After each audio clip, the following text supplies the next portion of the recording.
because who alts U-Haul when the bomb's being planted? The team able to get 2 picks and the third. I guess at the end of the day, he still. Oh, the goal from Bandito! God, Bandito! And he got the third one! Bandito Guardian in hand, takes the capers, one more for the Bucks, and a fourth one to close it out on JGM. JGM all left to him. Bomb is planted for their CT spawn, but unfortunately not enough time. A couple shock darts coming out, and there goes the Odin. Sophie falls. Logan finds a triple. He has a sheriff in hand, and even then a boombug is going to distract from the positioning. Look at that, melting away like a blender, like an oven, finding all these different buys. Polar Bear has something to say about that. Knives are drawn out, gets a 4K. And needs to come out. So you can look at the health bar as well, but Gucci finds it with the sight.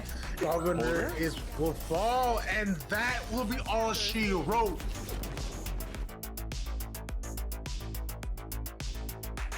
Oh, my back hurts. Everyone's so heavy.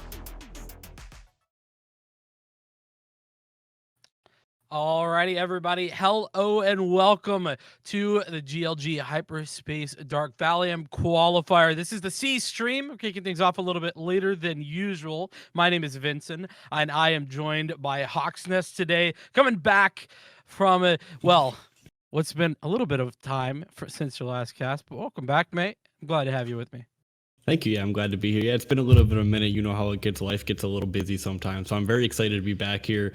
It was a Hyperspace Dark Qualifier. Nonetheless, a great group of teams we have in this qualifier. A lot of great games going to be going on this C stream in particular. So I'm glad to be here. I'm ready to get things rolling. Yeah, exactly. I mean, you said it yourself. A great group of teams. This should be a good time, no matter how you slice it. And our first matchup, I think, should be maybe a bit of a banger. We got Able Esports and Expandable. I don't know your thoughts or opinions on these two teams, but let me just get your initial reactions when you see those two names and who you think might be coming up out on top there. I think in this particular matchup, I'm going to have to go with Able because from what I've seen with the previous qualifiers that Expandable has been a part of, they've struggled at the very beginning, right? They're not able to get those first matches going their way. They can do fine once they get knocked down to that lower bracket. They're able to keep coming and qualify, or not qualify, but continue through the bracket down there. But their first match, they don't seem to be very put together. So I think Able, they're going to have the leg up on that one. If they can come into this one guns blazing, might be able to take Expandable by surprise. Yeah, I think I actually have to agree totally with that analysis right there. Expandable do struggle. Those opening games they've really had a hard time with in every qualifier that I've seen them. And just in general, getting started a little bit slower. That being said, we do have the lower bracket available. That means that they have that opportunity. They're not out, at the one and done stage, which is really, really nice. But Able Esports, I think, definitely a team that have the potential to kind of be at that like top of tier 2 type of level. Like they're at their best potentially there. The problem is that consistency is just not quite there yet. They're able to beat teams that are, I feel, significantly better, at least in my internal rankings, than them, but they also can lose to teams that I think that they're way better than. So it's just, for me, that means that it is a bit of a toss-up because I think Able definitely favored here, but Expandable, they always have an opportunity. They always have that upset potential, and because of the fact that Able, I feel, tends to be a little bit iffy whether or not they're going to be showing up or not. That really sets us up for an interesting storyline moving into what will be Icebox, which, I mean, listen, I feel like we've never seen this before because we only watch Ascent and Bind, and we've now gone to a different map. Did you know there's other maps in this game? I mean, honestly, I disagree that there even is other maps. I think Icebox has been made up and we are being fed lies, and the teams are just playing on a different map. It's been completely reskinned. I don't know exactly what's going on, but Icebox isn't real. I don't know. It's just Haven reskin. That's what it is. Oh yeah, for real. I mean, this map is a good time though. A good time to watch at the very least. I'm not the biggest fan to play it myself, but if you want to get in on the action, you can be here too. Because if you have an Immortal Plus roster, you can be part of one of these VAL qualifiers, and then potentially get your opportunity if you're top 2 in one of the qualifiers to move on to the Invitational, which, by the way, $2,000 prize pool, huge stuff. The Players Zone Invitational, absolutely going to be a great time there. We have just one more qualifier available, so obviously it's too late to get in here, but I don't know what the spots are like. Definitely should inquire though, because it should be a good time. I think there's 32 teams available in that one as well. That means that there's double the spots, and that's actually sponsored by Able Esports. This one's sponsored by Hyperspace Dark. Big thank you and shout out to them as well. They help us to put on these amazing events, and $100 available to the winner to date as well. Makes things a little bit spicier, you know. Throw the spice in there, right? Yeah, absolutely. Yeah, I mean, like you said, we're not 100% sure if it's. I don't think it's entirely filled up yet. So if you're interested in trying to get in on this, make sure you inquire. Come join our Discord. Hit us up on Twitter. Those are probably the best 2 chances you're going to have to get into contact with us about it. But seems like we're ready to move into this first map here. Icebox is the map. We talked about this earlier, and the agent selection is, I guess, already finished. So I might be cheating, but I have actually seen Able on Icebox before, and I really was a fan of the way they played Icebox. They kind of play this. I'm going to call it the quote unquote new meta composition on this map, where they play the Sage and the Viper, and I think they were very successful on it before, taking a win over I forget who. I might have been in another GLG. I can't even. I've done too many events. It's just all going together in my brain. But on the other side, Expandable, they're doing. I mean, if you can even fathom it, an even more, crazy composition, basically, because they have a Sky. Now, you've seen this pretty often before as well, but the issue is I don't feel like it's been the most successful overall, as well as the Viper and the Sage. So what are your thoughts on that? The Sage is, I feel like on this map, Sage is actually like pretty useful compared to any other map that we have in Valorant. There's a lot more close quarters, a lot of good uses for that wall. So I think this is like one of the few maps we're going to be able to see a Sage come through, and we'll have to see how they can utilize it, where they're going to decide to block off, see if they can funnel the teams into certain situations. A similar thing happens with the Viper, if you ask me. Yeah, exactly. Using the utility to just make things difficult for the opposition. And, well, Lyoko just trying to gain some information, has some of that over towards B already. The Viper wall put up from Shifty, making things a little bit more difficult, but that has now been dispatched and goes down. So just some rotations coming through, and it looks like they're going to be hitting A. And indeed, the spike going down by what? Spike does get planted. Now it's all about the retake. You can see on the mini-map, everyone's starting to get these rotations. Couple blind fires going through the wall. Not too much to be seen from either side here as they slowly peek around these corners, trying to check every angle. There's so many places to hide. They have to be careful as they move towards this spike. Indeed. Still 5-on-5 somehow, as nobody's really come in. Now that defuse starting to be tapped. A couple players coming around the corner. A nice little dink. Lyoko taking down one, and Fierce follows up with another, but it's still trades either way. So a 3-on-3 now as the fight continues, but this is going to be looking to favor the side of Expandable, but it doesn't really matter because the defuse was denied, and it's Able Esports who are taking that first round.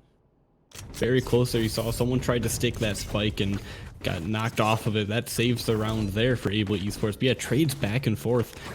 Both these teams are doing a very good job at communicating with each other, being there to help their teammates out. One person gets to a gunfight, they drop. Teammate is right there, ready with the gun up to try and get that trade. And it was 3-3 at the very end. Very quickly went down to a 1v1 in the end. Able Esports taking that one home. And by the way, I didn't notice early here, but Schnauzer Bulldozer, what a name, is standing in for Vulcan here for Able Esports, if I'm not mistaken. So, or it could have just changed your name, but one of those two things. Either way, looks like a different player. So I'm gonna roll with it. I'll back you up on that one. Schnauzer Bulldozer, great name. Pushing up, trying to clear out this B side. It is wide open for the time being. Lyoko trying to take some shots across. All the walls going up to really secure this plant as it does go down the stage. Gonna drop that back up now and take their post-plant positions as Expandable has to rotate around to this B site, try and get some space in here, see where they can squeeze their way, not quite through that wall. Yeah, it makes things a bit difficult, right? That's the Jet taking that first frag against the opposition Jet. Foon going down, and Eric and White both picking up frags. That makes things all the more difficult here as Shifty just tries to get cheeky, playing around the toxic screen that we just saw, but it's really just going to be a matter of time. And indeed, the sole player left in this 1-on-5 might get one, but not even that. Eric cleans things up with a triple kill, so Able Esports, they just take the next after that pistol round victory, doing incredibly well over towards B. And now Expandable, they have the weaponry. Yeah, the second round was kind of a gimme for Able. You know, they had the ability to upgrade a little bit. Saw those Bulldogs and Spectres. But yeah, like you said, Expandable, they have the arsenal in hand, full kitted out with Vandals and armor. So that might be the turning point for them to start coming back here in this third round, kind of even on the weaponry. So we'll have to see if it's going to come down to Able planting. They had a great plant on that B site. You know, the wall from the Viper, the wall from the Sage really blocked off a lot of those lines of sight. If they can recreate that, the gun may not be too much of an advantage for Expandable. Well, and that's what's so strong about this this agent selection, right? On this map in particular, it really just opens you up to have those easy site takes and plants. And well, speaking of which, it is a lot of utility on the defensive side. That's going to be the first frag going Able's way, but quickly traded out by I Drink Juice, one of the heavy hitters here for Expandable, stepping up big time here in round number 3. The plant looking to go down. Foon on the other side, but it's not quite going to have the information. Now does, as the orb goes down. There's one player sitting in the corner. Makes things a bit more difficult. Wonder if Eric is going to be found out. Not quite yet. Still staying hidden back there. Somehow will get flashed out. Foon does find another, looking for the third. Able to grab that one as well. The defuse starts to come through. It's a 1v4. Trying to make this happen, but it's going to be a risky one if they decide to go for it. The defuse already halfway going to be completed here, but will be dropped off as the kill comes through. Drink Juice gets dropped, finds another with the Bulldog, looking for some more. Like still counting down. Churro going to be the one to try and pick up the second half. Sees the peak. The teammate's not able to stop it. And it's a 4-piece clutch for Able. 1v4 Hawk's Nest. Oh my good. I mean, I started saying that it was going to be impossible and Expandables. That was their round to lose, and they lost it. And it's a 4-piece. The timing there on the Viper spit, just absolutely beautiful. The molly put in at the correct time that just denied so long. I mean, those last forever, to be honest. True. I forgot that those last. You know, I think they got buffed, right? And they last a little bit longer now than they had at one point. And man, just so great. And not to mention SML just hitting the shots. Like, sure, the utility usage was fine, but you don't win that if you don't hit the shots. That's exactly what we saw SML doing, and that is bringing, well, clawing, I should say, Able into round 3. Yeah, some great timing there, using the abilities of the shots to come through. Able feeling very good so far at the start of this map. Expandable still trying to find their footing here on Icebox, having a little bit of a slippery time at it, but the push towards this A site comes through again. The knives might be able to find a kill. Eric hiding in the cage. Nothing coming through quite yet. Boone had the opportunity to look up, but Bulldozer's there looking down. Gonna grab that kill. A very nice kill indeed. The second of the round for them. Eric makes it 3 total. Churro trades that back through the edge of the wall. Very well done, but it just leaves 2 players here for the defense. Is Expandable. You've got to try and figure something out. Churro taking some pot shots, but at that distance, it's making things quite difficult. Lyoko getting up close and personal now with the recovered rifle, a Vandal in hand, and Lyoko, in fact, picks up the first. Could find more, but playing close by. 8 bullets in the chamber, doesn't need all of them, gets one with just the 2. Now with 1 bullet left, there's the Hunter's Fury, making things difficult, but Lyoko playing close by isn't going to be able to pick it up, and Watt picks up the kill. Churro not able to close things down, and Watt not aware that it wasn't enough time. Isn't going to be able to pick it up anyway, but I will say, for an eco round, that was incredible for Expandable. yeah, I mean, there was a full wipe across the board, right? So the last kill going to the spike, but still every member of Able does drop, so they're not able to just continue to hoard those credits. They are going to have to respend them this round to get that arsenal looking where they want it. Granted, they still have quite a lot in the bank. SML was nearly 5,000 credits still, and no one on Expandable over 1,000. So still going to have to climb up on that hill, get some rounds under their belt. I'm sure that'll help them, but it's the best case scenario there for Expandable. It absolutely is best case scenario in general. And, well, that's best case scenario. Opening things up with the pick in this round. So necessary. Making a double. Schnozer Bulldozer picking it up. Knocking him down. I Drink Juice now trying to play close range. Gets swatted out by the Owl Drone, though. Tagged, in fact, and Fierce won. Not going to be losing that gunfight as he got swatted out once again. So it's 5-on-2 for Able already, and it's just a minute left. Bulldozer still with those knives out hunting people down. SML gonna grab one from across the map. Now it's just one player left for Expandable as the plant starts to go down. Gonna have to rotate across the map. Might see one through the tiny little peak there. Beautiful kill there from Drink Juice. Got 4 more to go though if he wants to make this happen. 4 more indeed. Here. Let's see, they get pinged out there so they know where he is. Just a matter of making sure he can't go anywhere else from there, trying to slowly encompass him in as members of Able come around the corner. Drink Juice does get one, looking for the second, not quite able to as the team shots come in, and that's 5-0 now for Able Esports. Okay, so I did the look. I wanted to find out how exactly around the long corner. Drink Juice does get one, looking the molly for the Viper is, and it is 8 seconds, exactly the same as Brimstone. And so, you know, comparing that to the Killjoy, which is 4.5, or the Phoenix, which is 4. So it's substantially longer there. Yeah. The snake bite. So definitely makes sense that was able to stall out for so long when you have both of them online on this map. It's just so difficult. Yeah, it's definitely quite some time when you're really trying to stake that defuse, but there's no way you can sit on it for the whole time. You can't quite hop on it at any point, so kept themselves off of it for quite some time. Fierce going to be dropped by the Marshal. Drink Juice finds one, pings another out. Boone was the Sheriff trying to get a lucky headshot here. Not quite able to get a good amount of damage taken, though. Yeah, SML falling low off the back of that, but it is a frag elsewhere. Eric winning that out. Now SML moving around this map, trying to regain some positioning. As Watt going to be pushing in. There is one player here in the canister. That's Lyoko, who's spotted out. In fact, as well, tries to pull out the guiding light, but it's not quite fast enough. As now it's 4-on-3. Expandable. Looking to try to do something. Try as they might, though. It's been quite difficult. And with 10 HP, SML going to pull out the Viper's pit here and just deny any area of effect on the B site. Chokey gonna move in. Here's the shots coming from all around him. Can't quite see anyone. There it is. Viper's right in your face. Able to grab that one. Gonna try and grab the Bando and run away, but Bulldozer has something to say about that. It's a 1v2 now. Eric getting quite close to Foon here. Just a single wall away. Here's the footsteps as they start to run around. Very low health for Expandable here. 19. That's all Foon has. Gonna try and cloud cover the spike. Go for it. Fakes it for now. See if you can find a kill, but from the back is Eric.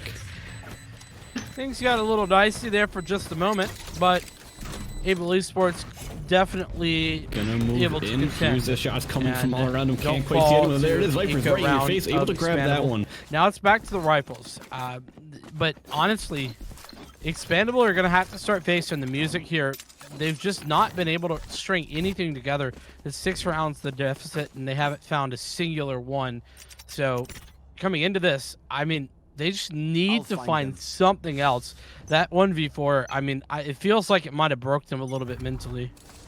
Yeah, it's definitely a tough thing to happen. I mean, that round in your heads is absolutely yours, and at the end of the day, it's not anymore. Foon, though, gonna get a nice opening pick. Could be helpful until they get revived from Fierce.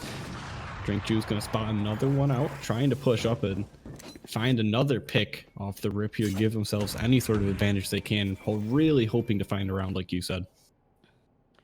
Yeah, and that was a solid first opening. You know, just unfortunate that the Resurrect was online and a prime position to use that Resurrection, in fact. So might have even been the strategy right there, kind of bait one out in Res after the fact. So nonetheless, we are seeing Able Esports just keep it slow.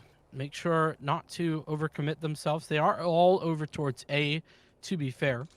And just one player watching the back, the flank in mid.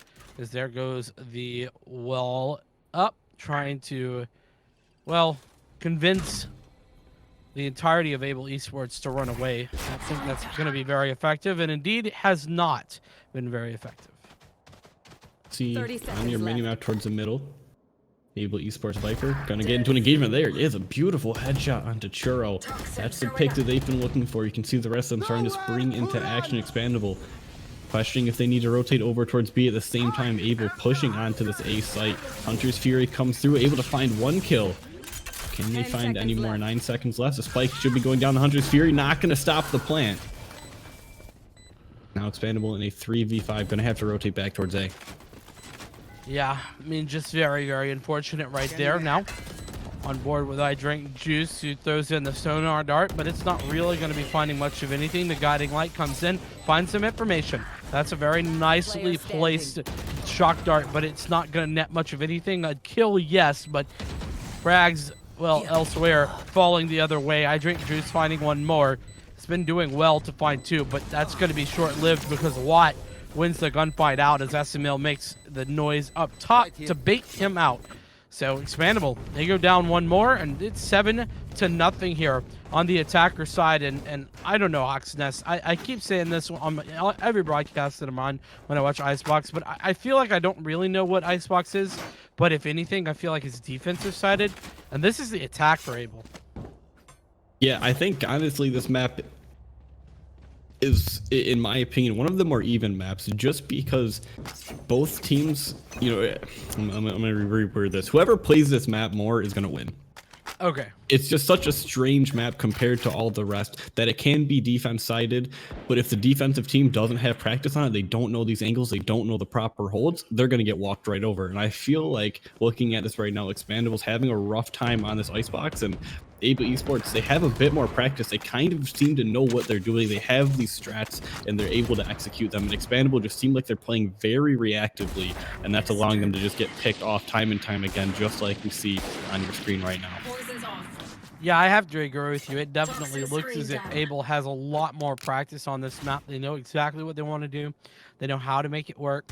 They know exactly what sort of utility is going to be thrown out, and they've scrimmed it big time. So it's another frag. 3, in fact, total, and a big miss from Shifty allows for SML to make it 4 and then 5 as Eric cleans up the last. So, I mean, it just kind of feels a bit of a death match right now.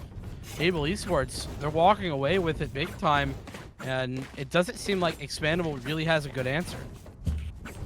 Yeah, right now I'm not sure they're able to come up with any sort of answer at all. I mean, if you're me, I would say suggest trying to get that buddy system going. You're not really finding these great setups. You don't seem to have too much of a plan. So just be near one of your teammates. So if one of you get picks, you can hope that the trade can come through and at least even out the playing field instead of it being in these dire 1v4, 2v5 situations that they find themselves in so often.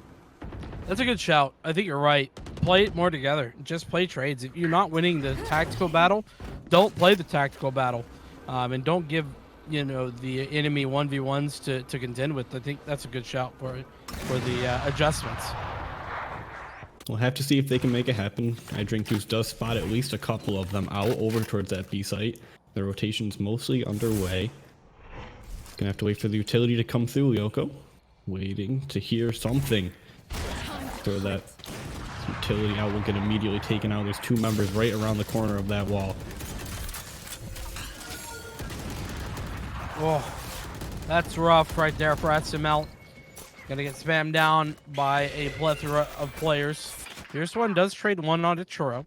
It's gonna be the Sage taken out. And Eric looking to play a bit of a fast flank right now, but Lyoko is still winning out off the back of those Seekers. And in fact, a second make it 3. Schnauzer Bulldozer going down. Watt tries to fight one back, but it just leaves Eric, who was on this flank at one point, but now is going to have to pull off a miracle. Up on top, spots one. He got spotted out, though, and he does win the gunfight. Neural Theft comes through. Is going to give out the information. One player in 2 positions. It's just 12 seconds. Going to have to try and just stick the plant through the box. He gets taken down. Safoon winning that one out. Expandable finally get on the board. It's a great job of them to finally plant their foot down and say, we're not giving up this site. We're not going to let you walk right over us. I think them taking the spike planter out very quickly was huge there. Able Esports, they weren't really in any sort of position to get up back to the spike to try and get a replant. They had to go through Expandable first, and we saw Lyoko get those great kills kind of on that weird flank around the wall, caught a couple of members of Able off guard. So I think that, you know, they're finally getting their foot on the ground. I think they could maybe start to carry this forward. We'll have to see if they can keep that type of play up, though. Looking good as Foon finds the first pick on Schnauzer Bulldozer. Yeah, exactly. The operator battle going the way of Expandable this time. Something that hasn't really happened all that often, to be completely honest about it. And Tro, a follow-up as well. So 3 on 5 now. A great start. Make it 2 on 5 as Able Esports left with just Watt and Sage. Watt does pick up the 1. Makes things a bit easier. Gonna follow it up onto a second. 1 close by. Not gonna be quite aware of that with the spike in hand. Just barely misses that up. Gives themselves away. It is a triple kill now for Watt as he trades out Fierce. But it's still gonna have to be a 1v2. Long range, not gonna happen. Resurrect was there just in case things got a little bit spicy. And so it is just going to end up being the eco-res, but that's just fine. Expandable pick up their second, and they stabilize. Good round out of them. I think they finally understand Icebox, looking the way they played right now. It just took a couple rounds for them to understand the different line of sights, but I think they're starting to get a grasp on how they want to play, especially up against this Able squad right now. Able Esports still have a great lead, so they only could go 4-8 here at the half, so they're going to be ahead of the half no matter what. Just see how much further they can increase that lead. Well, I mean, all things considered, still lots of cash because of those 8 rounds in a row. So it's not that bad. That being said, a very nice Hunter's Fury pulled out. I drink juice. Gets 1 tag, but not much more. So should get healed up by the Sage on the Able Esports side. A couple of key ultimates online as well, by the way. Number 1 being the Viper's Pit, right? As well as the Resurrect. So keep your eyes out for that. Either way, it looks like we're going towards A here for the Able Esports side. But Foon, operator in hand, is ready and waiting. Have a good opportunity to get a quick pick here at the start. We'll see the darts come through. The Hunter's Fury also being popped. Churro's going to find the opening frag here. Foon forced to reposition. Going to get tagged up by the Hunter's Fury there at the end. So they have an idea of where they are. Shifty going to find another one the side of Expandable, and it's a 5v3. Able Esports not quite how they wanted to enter the site. Not quite. That being said, Lyoko finding 1 on the flank. Watt is ready looking for the player, but he's not quite sure where. That is going to be the first, but it's still 1 on 4. First dispatched. Now needs to find 3 more, and that should be some information and the shot as well. Foon wins that one out once again, and it is a 3rd round. Expandable are recovering. Is it too late though, Hawksnest? Yes and no. For this half, yeah, they're done for this half. But it's good to see that they have life in them. So they're not rolling over. They didn't say, okay, we went 8 rounds in a row. That's it. We'll try better next map. They're still going for it. They're not going to give up until the 13th round has been hit. And that's what you need to see. They can switch it up next half. They're feeling a little bit more comfortable, it seems like. At the second half, you restart over, and you just have to keep that pedal to the gas and hope you can start to minimize the lead here from the side of Able Esports. That's right. Pedal to the metal, like you're saying. And somehow there is still money. I didn't look. I was being a bad caster. But somehow the cash is still like somewhat okay for Able Esports. As they got the rifles. Yeah. They still have a little bit too. I don't know what the heck's going on. They must have robbed the bank or something. Either way, they are winning out in the aim duel. Fierce 1 taking down Lyoko, who has had a great few rounds in a row here. I drink juice equally with a good couple rounds as well. The Viper's Pit is committed. That's immediately taken down by a great play. Double kill. I drink juice. Gonna make that a reality. As now the spike getting planted down. And that's going to make things a little bit more difficult. That being said, SML does win out a gunfight elsewhere. So that does trade things back somewhat evenly, is now 3-on-3. Drink juice up top, trying to wait for the smoke to dissipate. The pit still standing. Out of right here. Feels like they have a general idea of what's going on. Gonna show that recon dart, get the shots out. Baited, will drop in. Not able to find the kill though. Eric in 08. Gonna clean up that one. Able Esports gonna take that round. 9-3 is what we're looking at here at the half. It's so hard to contend with the Viper Spit, right? It makes things very, very difficult. And it certainly creates a lot of pressure on you to make a play. We saw I Drink Juice having to do just that. You know, if he had gotten SML in that first initial aggression, that round is very much expandables. But instead, because SML stays alive and the Viper Spit stays up, then you're essentially screwed over. You just have no real way of dislodging that Viper. And we saw when he tried to jump in and dislodge the Viper, it's just horrible because you're at such a disadvantage in that gunfight. Yeah, it's a real tough one to win. Obviously, winning it is huge for Expandable, but can't quite be too upset that it's not going to go your way on this one. But we are into the second half round, or the sides have switched. Able Esports now going to be on the defense. As Expandable try and push this off. It's a quick push onto B for the pistol round. Lyoko going to see one. Will be taken down quite quickly afterwards. Eric first to drop Foon, finding that one. The spike goes down. Now it's a pistol shots from left, right, and center. Everyone tries to stay alive for the time being and get these picks. Yeah, Foon is in a bit of a tough spot here. We're surrounded, in fact, by the defenders. Gets taken out eventually for the troubles. Well, it's still 4 players alive here for the offense. A very good shock dart does tag up the Sova player. And I Drink Juice goes down off the back of that. Schnauzer Bulldozer with a double kill. Now Shifty pulling out. That's a very nice volley, but it's not quite enough. As Schnauzer Bulldozer with another frag. It's now 2-on-1, and the first is there for Lyoko, and the spike fully ticked away. Not going to happen. Expandable. They pick up the round, and off the back of a very nice play there from Lyoko to close this out. So it's now 4-9. Expandable in prime position here to start a comeback. Yeah, that was a really clean play from them, at least at the very start of it. They rushed right onto that B, were able to use the utility the way they wanted, get a couple of good kills there at the start. And then, I mean, got it by the skin of their teeth there at the very end. The Jet Dash really securing that one. But they played the time pretty well, kept themselves up in good positions. So I think they might be a little bit more comfortable on, you know, the attacking side. We'll have to see as they get a couple more rounds in if that still holds true. The Able Esports want to start their, or continue their reign, I guess, on this map. Take flight. Yeah, certainly would be ideal for Able to pick up one of the next couple, but realistically, that's probably not going to happen. That being said, Fierce, look at this flank. That flank is coming at a rate of knots. As Foon does pick up the first frag onto the wait. And, well, now Lyoko has to contend with the flankers. 2 of them, in fact, trying to get aggressive. First down and the second. Well done. Now it's just 2 more to dispatch as Able Esports are looking to fall here in round number 2 of the second half. It's a 1v5, just a pistol in hand. SML gonna have to run for their life.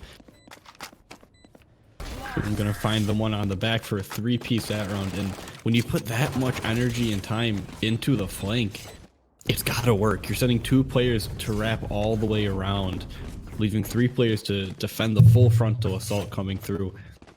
And if neither one of those 2 options can net you any kills, it's just not that good of a play for them. So a good try, but not quite gonna take it home. Yeah, you're right about that. That being said, it was an eco, so yes, you know, not crazy that the distance and the weaponry advantage won out in that duel. So now Able Esports do have the weaponry online, and Expandable have bonused into this round, so they don't have quite full weapons And, well, now they're looking in. This owl drone has gotten so much information. Nobody's home at A. And that looks like the push is probably going to be coming in. A little bit of an overextension right there. Does net some damage. And a trade on the site makes things a little bit more difficult now, as the plant should come in momentarily. The 4v4, still so much utility being thrown out. I Drink Juice gonna grab another kill for them.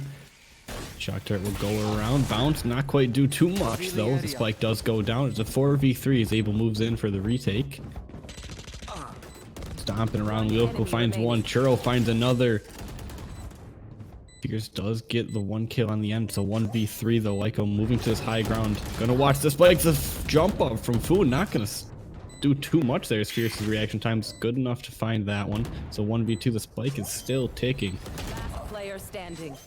Fierce grabs 3. There's gonna be another 1v4 clutch. We've gotta hurry though. I will not die here. This is getting to be the point of no return. Oh my That's goodness! it? Fierce! Does he have time? It's It's awful gonna be close. gonna be so Oh! close. Whoa. Oh! Wow! 5,000 or 500ths of a second. That was the difference. Wow. So close. But I mean, that's definitely a mental victory for Abel. Yeah. That being said, round victories are what get you into the next round of the tournament. And so, Expandable, they continue their comeback. Just 3 rounds the deficit, where it was 8 at one point. Now, Expandable on the way. Yeah, they're coming back. And I mean, this round, you know, in theory should be theirs as well. Abel on most definitely an eco round. One Marshall there to give them a little bit of long range access, but Expandable most definitely ahead in terms of arsenal right now. If they can hold on to that, should be in a great spot to secure themselves this round and only have 2 rounds behind. Absolutely the case, and Lyoko making a good case for just that. Picking up that first frag onto what? Now SML, player who has to be contended with on the side, but Lyoko, another great opener. Churro following it up with one who onto Fierce, who was trying to get aggressive in the back line, just trying to flank around, but it wasn't quite enough. And that's just Schnozer, Bulldozer on the site, trying to pick up something. Picks up the first, but just not enough bullets. Remember, that gun only's got 2 of them, and he used both on one player. Tried to pull out the sword, you know, get cheeky with it. But that was definitely a moment of hoping that the first bullet gets you that first kill, realizing it doesn't, and then you're like, oh no, I only have 1 more shot. You gotta decide who you go for. Tries to get, they do get the 1 kill, which is nice, but it's not going to be enough to save the round. So 7-9, yeah, Expandable have come back on this offense. Absolutely is. It's been a great comeback indeed. That being said, Abel, if they want to put the kibosh on this comeback, they do need to pick up this round. I think this is one of those, you know, not necessarily must-win rounds, but definitely a necessary round, as it could determine where we're at moving forward. I've got your trail. As the A site is quite open once again. This seems to be the weakness of Abel Esports, and it seems to me that it's been found out here by Expandable. A lot of utility coming in, a lot of spamming coming through. Not quite a lot of damage though, as Churro does pick up the first frag, despite all of those bullets. That none of them really going to be doing much of anything. It's going to be 4 on 5 now on this retake. Yeah, everyone just kind of spraying, trying to prevent the movement from the other teams. Expandable starting to finally push up a little bit and get these kills. Get 2 for 1 there, 3 for 4 for 1. As Foon finishes it off there at the very end. 8-9 now. And this is, you know, the struggle I think for Abel Esports right now as a team.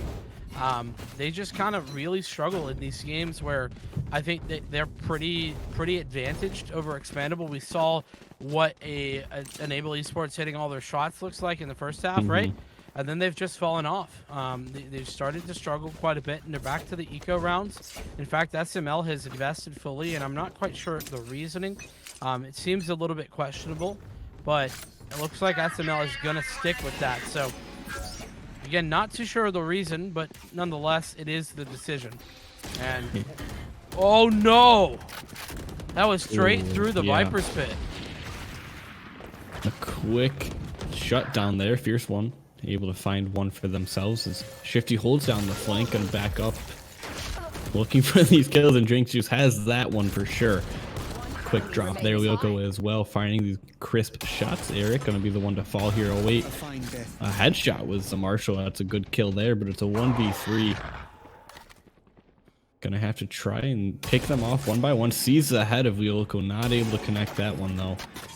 Gonna back off and rotate off towards this B site. Get the plant down and wait for the possibility of Abel coming through, if Await's gonna be here or not. Planted. Certainly looks like it. Swing in the corner. Sure does. Not even gonna check it. Foon digs him down. We're all tied up here. 9-9. What an incredible comeback here for Expandable. They've just been hitting the shots when necessary. Lyoko, Foon, I Drink Juice, the main players in that I would mention as well. And so they are back on the rifles. The SML, I mean, losing out that gunfight without even really taking that's so devastating, because the reason that SML bought that rifle in the last round is because they had the Viper's Pit. They had the ultimate up. They knew that they were going to be at an advantage in that, and so they were like, well, let's invest. It's unfortunate when the investment doesn't pay off. Hunter's Fury is going to pay off though, as they're able to find one off the rip. Fear's going to be dropped. We're going to have to back up and play their life for now, hopefully. As long as they can wait for the team to rotate through. But Shifty and crew might be ditching that B site. Going to start the movement back towards A.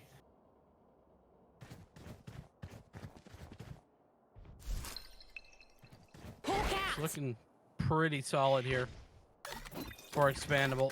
They've already got that man advantage. It's a good use of the utility there as well. Yeah, it definitely is. SML has gotten a little bit aggressive over here today, but there's still like 45 seconds left, so plenty of time to just get rid of all of these angles and make things very difficult here. And, well, Expandable looking to do just that. Pulling up, close by, in the pit, there. SML, a double kill with the shotgun, doing exactly what was necessary. Bulldozer gonna need to pick up something. Needs to go out big. Watt doing just that. Hunter's Fury netting one frag. I Drink Juice getting aggressive. Finds Bulldozer looking the wrong way.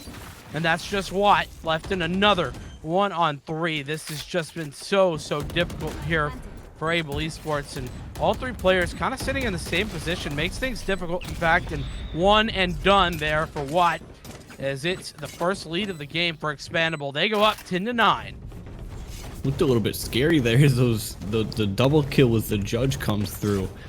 So it does get traded out, and the kills go the way of Expandable afterwards. So yeah, they're gonna take their lead for the first time. Couple more rounds is all they're gonna need. They're gonna be slightly, or I shouldn't even say slightly, very much so in the advantage in terms of credit. As you see, Able Esports, majority of their players have completely bought out, trying to salvage what they can. They need to get this round win, get themselves to double digits, and start to keep the game in pace for them. Yeah, I mean, they're gonna have to pull off a miracle right here. This is do or die moments as well. Watt with one. Foon traded immediately, and Fierce loses that fight to Lyoko. So now the B site fully wide open, as the information gained by Lyoko and the Trailblazer. So now moving in. Schnauzer, Bulldozer needing to pick up frags. Not quite done doing just that yet. 3-on-4 now. Again, Able in a must-win position. Entirely doable for either one of these sides here. It's going to come down to these small picks. Lyoko's going to spot one out. Goes for the repick, but Eric's going to find that. Will get immediately traded out by Juice. Foon finding their own as well. Schnauzer, Bulldozer finally comes to life back here. Gets the one frag. Starting to look for another. Sees him peek around the corner. What a beautiful snap. Dashes for the second. Can't quite find it though. Has to hold it. A single health is all that he has. It's not going to be enough. Foon going to take the 3-piece there. I mean, that's just great trading right there from Expandable. Doing exactly what was necessary every single time. Picking up the frags, and then, of course, that last one. Great job to wait it out just long enough, making sure that, well, nothing can happen. And with that, it's 11-9 now. It's back to the eco here. for Able Esports. They're saying, listen, Expandable, you guys win it. You know, we're gonna give you the 12th round. We're just gonna have to try and come back, you know, with the rifles in the next. So it's just gonna be a matter of time. Can Able Esports pick things back up? It's 11-9. Yeah, like you said, you have to give this round over. I've got I your mean, trail. you have to ensure the full buy when you get to match point and try and hold it off there. Well, not enough time for that, as Churro's going to be the opening one to grab a kill here. Able Esports already looking down. Ryoko looking for a second, able to get that one. 3 kills already. Enemy remaining. There's the 4th. Fierce does find 2. Was that Sheriff beautifully done there? I mean, beautiful from Churro, a triple kill as well. And like I said, round 12 there, it's match point. 3 of them, in fact. Expandable. I didn't think we'd be seeing this, but 8-0 at one point, the lead for Able Esports. It's all been thrown away as it was all but 1 round. I mean, Expandable have come back. What is it now? I don't even want to do this math. It's been disgusting. A lot of rounds in a row, and honestly, they don't show any signs of stopping. What can Able do? They have to pull out something fancy here for sure. They need to get the opening picks. When they were able to get those opening picks, they were able to turn them into, you know, a larger kill lead there. But they've been getting picked the last couple of rounds, and that just kind of throws them off for sure. So they're probably just going to play their lives here for a little bit, try and bait out as much utility as they can from Expandable, and it looks like that's exactly what they're doing. Ryoko not able to find anything quite yet. Eric hiding up top. The camera spot at least a couple, but shot comes through from Foon. That's going to be very important. The Hunter's Fury comes through. Healer down. Hunter's Fury and Frag as well. Schnozer, Bulldozer are going to be picking out the daggers, trying to do something with them. Nozer's a player sitting over here towards the middle area, but isn't quite enough to do much of anything with it as Poon takes one down. It's now 2 to find 4. One of those already found. That's SML, who's picking up 1. Make it 2. Now it's going to make things more difficult. Schnozer with another frag makes this nigh impossible. It's now defuse coming through. Got to get on it. Off of it as SML wins out the duel. Can he get the defuse though? Despite so close. Just about 3 seconds left. And Able Esports, they survive for 1 more round. That was a clutch if I've seen one. SML going huge, getting a couple kills. Schnozer Bulldozer with the knives. Getting a lot of crucial kills there as well. They popped off for that round, keeping themselves alive with the defuse. They're not looking the best in terms of arsenal, though. Only a couple Vandals, a Bulldog for rifles. They do have the Operator, though, so that could be huge for them right now. Absolutely could be. Especially on the defensive side, the Operator is so powerful. So need to be a couple more rounds in a row for the comeback. Well, the comeback after the comeback, and there is the ultimate pit of the Viper's Pit coming through. And, well, it's going to deny a lot of this area towards B. Makes things very, very difficult indeed. As the push coming through regardless. Great camera work there. Able to find a lot of information. And SML does eventually go down, but it is at the cost of 2 expandable players make it 3. Schnozer Bulldozer with a second as well. Makes things so much more difficult. As Shifty, the last player left alive, gets tagged out and tagged down through the smoke. Bulldozer gonna be picking that one up as well. So Able Esports, they're right back into things. Just 1 round to bring us into overtime. This is not at all how I expected this map to go. I No. mean, I don't think anyone could have predicted that at the end of this, we'd be sitting at 12-11 with Able Esports. Starting to bring it back again. Might be a 12-12 after this round. Overtime. That's what's necessary for Able Esports. Is Expandable just need the 1. They can close it out here in regulation. And we're starting it off. 5v5. Early days.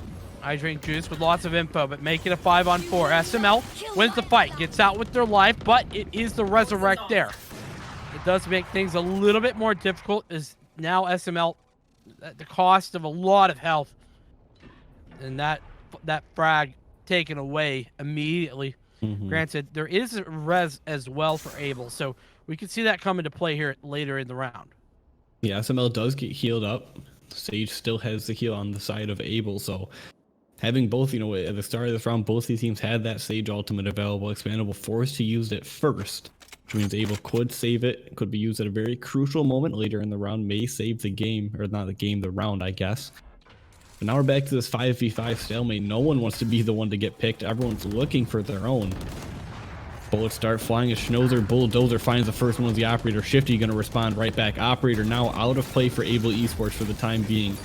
They start to push up onto the site. Going to start the plant. Yeah, and we see the rebirth right there coming through from the sky. Boone trying to get aggressive. Gets tagged down low once again. It's 4-on-4 now. That res not going to be able to come in just yet. As I say that, though, it does. Watt and Eric picking up frags, though, as Schnozer picks up one as well. So it's now 3-on-1, and the neural theft comes through. Lyoko is found out. Everyone knows what's going down. Lyoko with the first, but SML closes it down, and we're going to overtime here. Able Esports, they recover and survive. Holy moly. What a way for me to come back. I mean, not to talk about me, but sheesh, I'm excited for this one. Overtime indeed. 2 rounds for either one of these teams would take it home. I mean, no way I would have expected this. Able Esports, the res at the very end, bringing Schnozer Bulldozer back to get another operator kill. Huge play there, but overall very well done from Able to play it slow when they need to, but when they needed to hit that go button, they smashed it. They really did. Now, is it going to be like first half Able, where they just kind of roll away with things? They've gotten 3 in a row now. Clearly, they have the advantage, I should say, with regard to how this game has been going for the last couple of rounds. But, all things considered, this is going to be difficult. They are back on the attacker side, by the way. And Fierce picking up that first frag onto Foon makes things a little bit easier. It's a good start from them. At the start of this round, both these teams were in very similar positions with the econ. Winning this round could help solidify the second one. Expandable tries to find a pick of their own. Owl Drone's so close to spotting out their whole team, but not quite able to reach.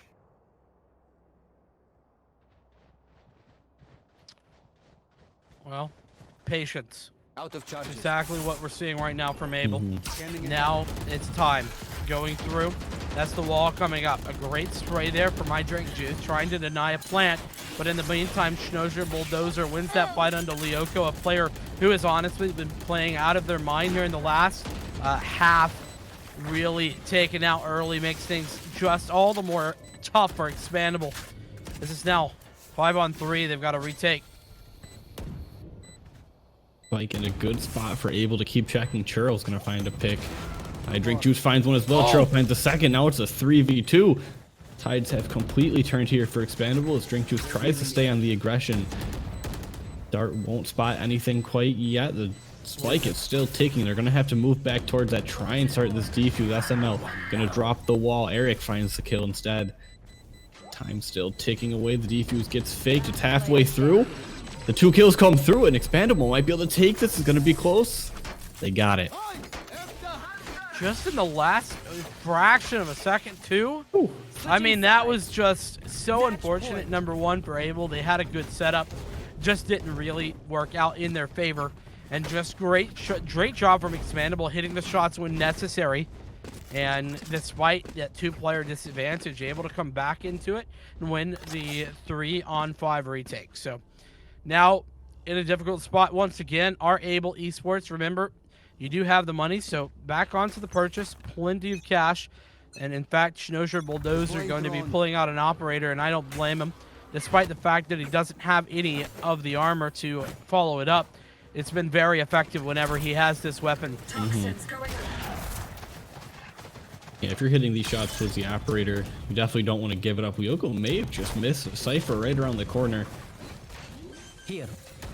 Eric seems to be unspotted for now as they hold that position. Gonna try and help the team with some info. Will get spotted out, but able to snag the kill onto Foon. Jifty gonna trade that out on the other side of the wall. Key trade as well. It's now 4-on-4. Though the Sage down, so no heal available there for Eric.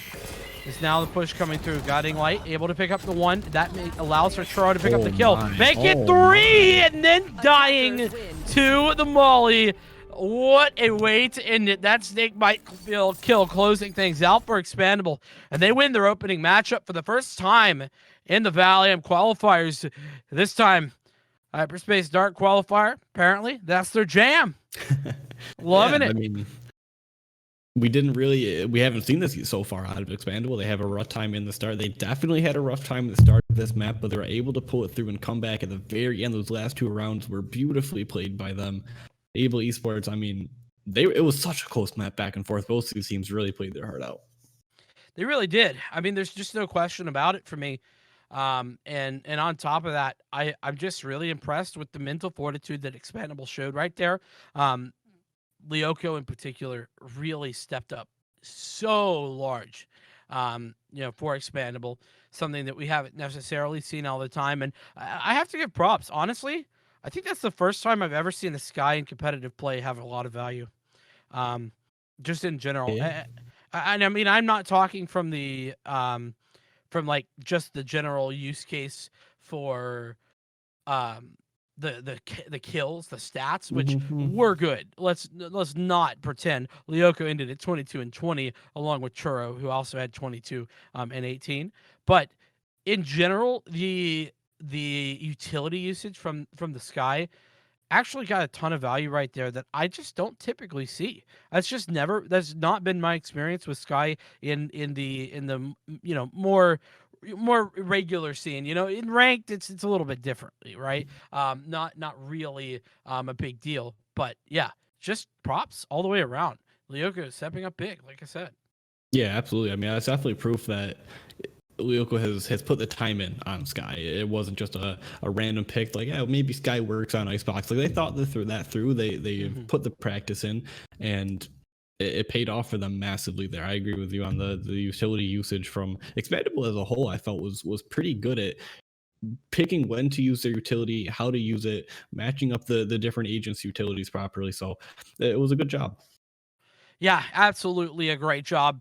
So Expandable win out then the first round. We'll be moving on as well. Don't know who we're going to be following just yet, but we're going to have much more Valorant action coming right back at you. But we're going to have to take a quick little break, get everything set for our next matchup.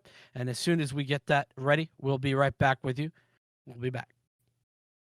Pair of Rano, though, with that Molotov. Really good work there.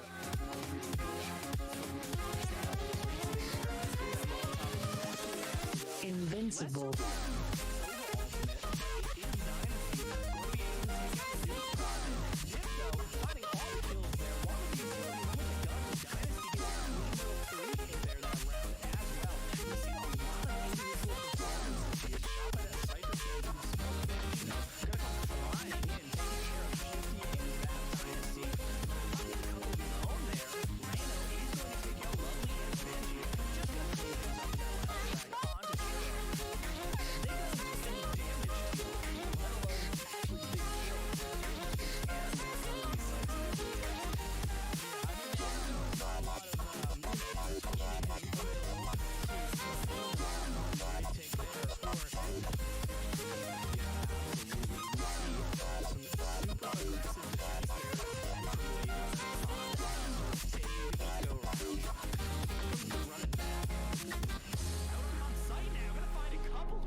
fast around here.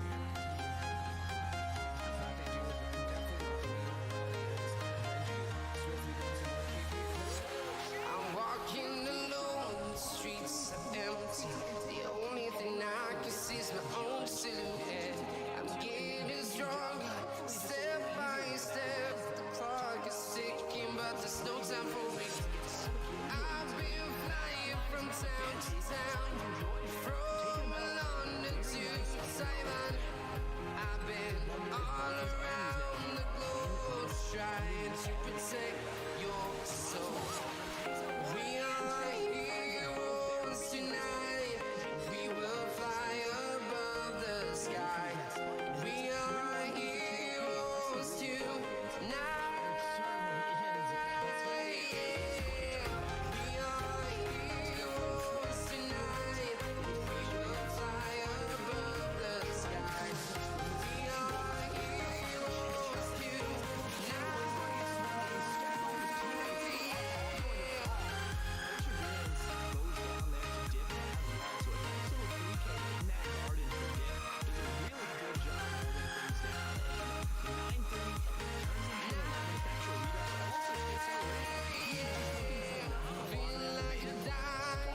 Dynamite, ready to explode right up in the sky. I need you to listen, I need you to hear, and don't show any fear. I've been flying from town to town, from London to Taiwan. I've been all around the globe, trying to protect your soul. We are heroes tonight. We will fly above the skies. We are heroes tonight. Yeah. We are heroes tonight. We will fly above the sky. We are heroes tonight.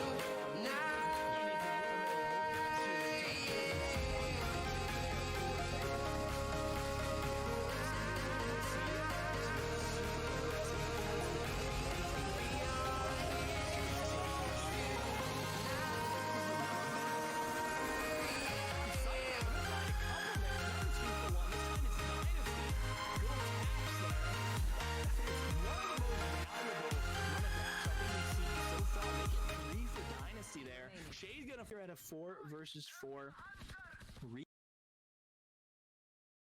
Alrighty, well, we had our first matchup. It was a banger. Expandable coming back on Icebox, and well, the fun ain't gonna stop here as we've got Titan Esports going up against Expandable once more, and we are going back to the ice. It's cold outside. We've had a little bit of a frosty wave across the U.S. over the last couple of weeks, and it's continuing into Valorant. I have returned with Hawk's Nest, and I am excited for this one. What are your thoughts here? Because this is maybe a little bit of a more difficult matchup to try and predict, even though I think both of us wrong on that last one. Yeah, I mean, we're not looking too hot in the prediction squad right now, but Titan Esports, I mean, we've seen them at GLG before. They were able to land a second place in our Pit of Valor, so they are not like by any means a team to be slept on, right?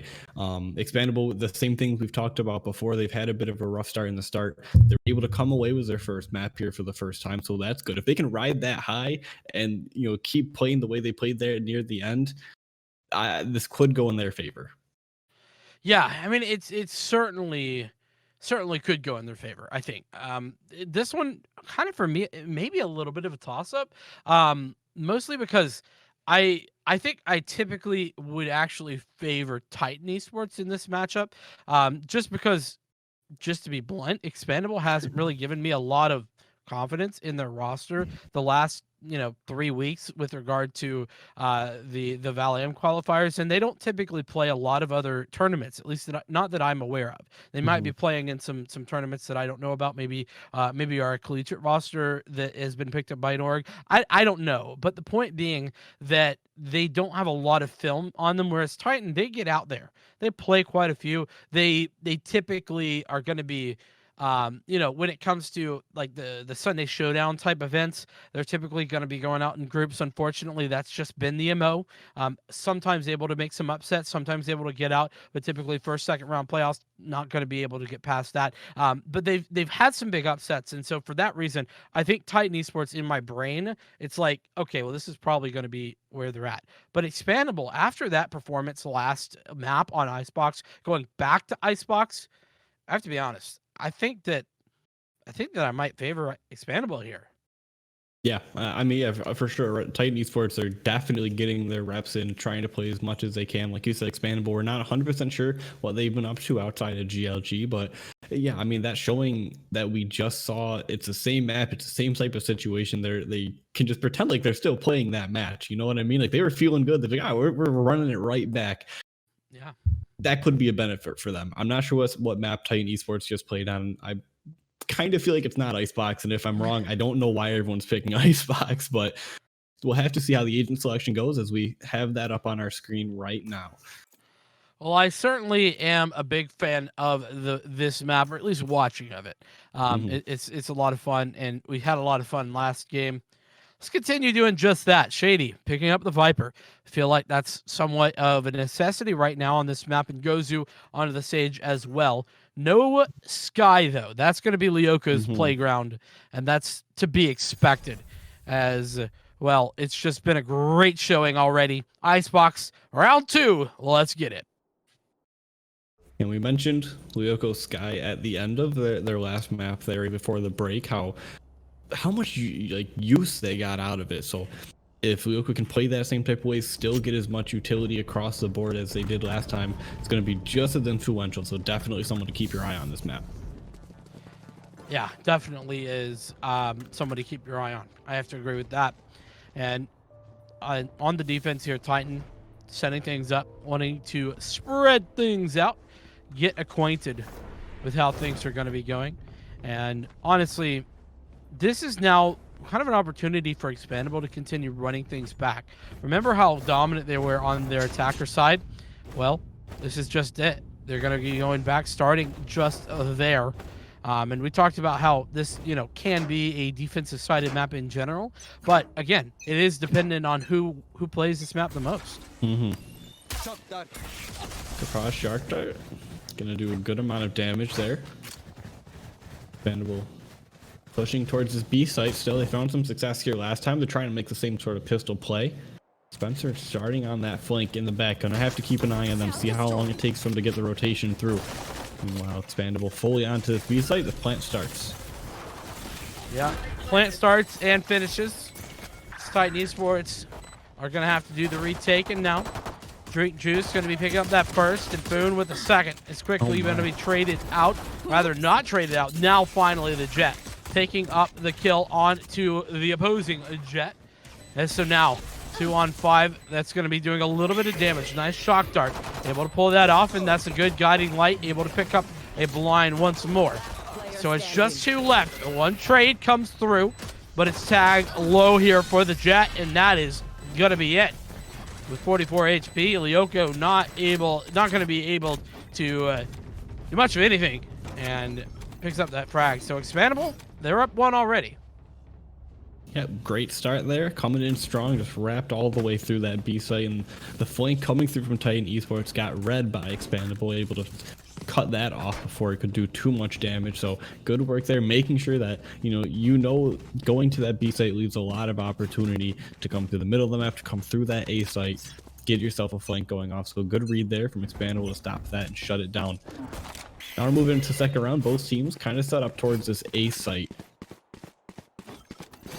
And as I say that, Expandable decides not to go to A site. So good job. Well, they had a feeling, right? They're like, oh, they're probably going to be stacking over a day. Let's go B. They do just that. Lyoko using the Trailblazer to hopefully clear out some angles. In fact, does just that. The frag, though, is on to Foon, and Praj goes down. So once more, that's a second. Foon just playing games right here in the back line, making things tough. Oh my. That's 3. Is this just a 2? Make Oh it my. okay, Foon. Just pick up all the frags. The ace. He's gonna There go for it. it is. He's got it, Foon. It's an anti-eco, but who cares? That was nice and spicy for Foon. That's an ego boost right there. I mean, at the very least, you just got an ace. Like, you're feeling yourself right now. I mean, great job just kind of playing around the cover, using Jet's mobility to its true potential, playing around, getting as many kills as you could. And yeah, I mean, it's an eco round, right? So not expecting Titan to necessarily come away with the round, but to just get full aced by one player kind of hurts the mental. It absolutely does. There's no question about it, right? You're just like a little bit mentally boomed after that. Gonna have to reset yourself. And we are into a round though where Titan Esports have a little bit more on the weaponry side. And that wall gonna come up defending on the site. Pushing through though is the attackers, just getting aggressive. That's the first. Going down Jet. Down and dusted. Spencer finds one, able to dismiss away, and Kipraj is there for the help, making sure that that player is able to get away with their life. It is low HP though right now for the Reyna, and I drink juice. What a great shock dart. Had some great shock darts in the last game. Cleans up the frag onto the Reyna as it's 3-on-3 now. Expandable. They go down one more though. Kipraj finding a nice kill there, looking for some more, jumping up top. Dart will go through, won't do too much. No, they're back in that corner though, just trying to spray through the wall, but the defuse has been going on this whole time and it gets completed. Goes though without being touched, able to grab that defuse. Very well done there for the defense. Titan Esports, now granted against the bonus weapons, right? Hawk's Nest, I mean that was not anything crazy coming in there for the offense, but still able to pick up one round. That's exactly what you want to see. But look at the cash money. They are broke as hell. They ain't got nothing in the bank.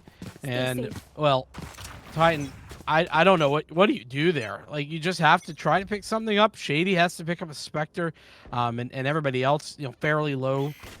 Comprised has a little bit of cash left. It's just all over the place. Not great. Yeah, it's a tough spot because you want to keep yourself as close as you can. You don't really want to go 1-3. If you win this round and go 2-2, it's great. The buy is 100% worth it. But it's super risky. It's kind of an all or nothing situation. The Jet gets spotted out, but will dash to safety as Gozo finds the trade. And so far, so well for Titan Esports, finding the first opening kill with that arsenal they bought up. It's kind of like the little bait and switch right there. I like it. Yeah. Whole lot. Easy does it. Spots one out, does Gozo. Follows it up. That's 2 now for Gozo. As Churro trades out those sonar darts. Working well. But the frags, not so much for Titan Esports. As now has to try and defend against all of these players. Churro finds a third. Make it 4. Churro, the man, the myth, the legend, has picked up a lot of big kills in the last game. Already opening things up with a quad kill in this one. Expandable kind of... It looks like they almost took what happened to them the last map, and they you know, they watched it, they happened to them, they figured out exactly what just happened, and now they're doing it to Titan Esports. It seems like these guys have completely understood Icebox now just after that one round. Maybe, you know, they already knew the map and they've had a bit of a rough start, but they look like they know what they're doing this time around. They certainly do. I mean, it helps when you have a, you know, what was it, 27 round warm up or something? Yeah. Like, certainly don't hurt things, right? For sure, but Titan Esports, I mean, they're holding their own. They're not doing too poorly quite yet. Kills still going sometimes in their favor as a couple of kills are traded out there. Shifty's going to drop the spike.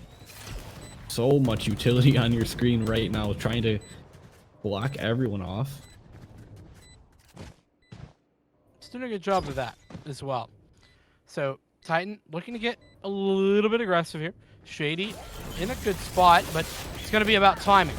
Coming around the corner, perfect timing. Shady picks up the frag. Now the players are looking the wrong direction. Wow. All come in. That's exactly what you want to see from Titan Esports, because think about it. Shady comes in on the flank. All of the players turn around. A huge mistake from Expandable, and then Titan swing around, bang, bang, take advantage. And that's all over. So Titan Esports, they respond 2-3 now.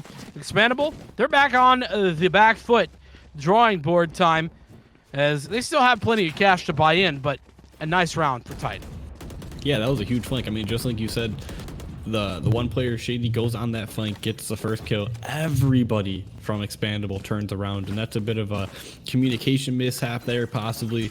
You know, someone called, oh my god, there's one behind us. Everyone's like, oh no, we have to look. But you got to have some people still looking towards that front side, as Titan Esports timed that beautifully to come around the corner. That operator shot so close to being a great pick at the start of this round. Yeah, maybe a little bit overkill on the dash, but nonetheless, definitely could have found something, but not quite there. Now it is good, though. That's the first frag on the Shifty, immediately resurrected, though, by Churro. We saw how effective the Sage was in the last time, and, well, Shady continuing to play the aggressor there on the flank. Bit of Viper's Pit comes through now, makes things a bit more difficult. Gozo with a frag now puts it into a real 4-on-5 and make it more, as that's a triple kill. Now for the operator, nearly picks up another as Gozo closes out the full house. There's still one player remaining because of the resurrection. And Shady goes down there on the flank. It's just I Drink Juice. Was 1v4, now 1v3 in a tough spot. So many corners to try and peek around here. Sees one, the operator comes through, a 4-piece for the Jet of Titan Esports. Beautifully done. We've seen the operator be so strong here towards that A site. I mean, that's just another example of it, really. I mean, it really is, right? I mean, we've seen how effective that operator can be, and that opening pick, you know, forces the resurrection. Just so much utility just forced around that one weapon. Just, you know, it's five grand, but it sort of pays for itself, even if you don't get a quad kill. Yeah, you get a lot out of it. Just, yeah, like you said, trying to avoid being shot by it. Everyone's on edge. Puts a lot more pressure on the map. That 5K definitely paying off right now for Titan Esports. It's tied up 3-3. Shady and Foon gonna trade kills back and forth. There's that operator once again, denying Foon's advance. Looking for another, still holding these angles, making sure no one can get near that B site. Churro gets spotted out with the Lear. Spencer is able to pick up that one. It's a 2v4 now. Titan Esports have the advantage. Yeah, advantage gained, but still. 2 players alive, so still very much doable. And oh my goodness, when will this Jet take this shot? I mean, how many times does he have to try to bait that out? So good right now from this Jet not to commit on that jitter beat. And well, Spencer going to be trying to do something. Lyoko was taken down by him, as it is 1-2 punch. Titan Esports, they take the lead for the first time. And that lead means Expandables are gonna have to start thinking about whether or not to buy up. I mean, this round they're able to without any issues. They lose this one, they might be, you know, kind of starting to get into that situation where they may have to just choose to give a round over to Titan in order to come back the next one. Yeah, and I have gotten word that the Jet's name is Phoenix, which why makes me feel as if I want to say words I can't say on broadcast. Let me just say. But yeah, it's great. So Phoenix on the Jet. That's gonna be fun. I feel like we're just gonna go with Jet. Anyway, back to the game. It is a push onto A, but that push is dismounted. The Seekers were coming through, and it makes things more difficult. Oh, that's a Viper's Pit immediately taken down. So this makes things so much more difficult as well, as the Hunter's Fury comes out. But Garage, oh my goodness, that is interesting, as it's 1-for-1. There's 2 players. It's absolute insanity. 2 for both sides. I Drink Juice up top is going to win that against Phoenix. And now Caprage wins out that responding duel. So 4 kills now for Caprage as he picks up the final one. Titan Esports, they respond in kind. They pick up 2 in a row now, and they're up to 5. There was so many things on the screen for so long. I mean, I just want to give props to these players for being able to see through all the utility and still hit the shots. Like, it's easy to do as, you know, an observer. You don't have to worry about aiming while you're staring at everything. You have the time to decipher what's actually going on. But man, some of these times I really do wonder how these people are able to get these kills. It's just great Valorant, man. I mean, listen, there's a reason I talk about the game and don't play it. It's because I am trash can tier. So anyway, back to this wonderful game. 5-3 now. Titan Esports are in prime position to starting to run away with things, particularly because of the, well, I'll just say less than ideal weaponry available on the expandable attack.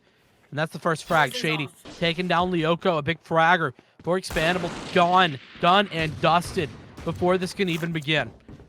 Not only that, that was the spike carrier. So it's going to get dropped. They are, able to recollect it without too much of an issue there from expandable, but they're not quite sure where to go from here. They know that there's someone watching the cross towards that B. So they want to try and move towards this A, but Spencer is going to be here to shut that down.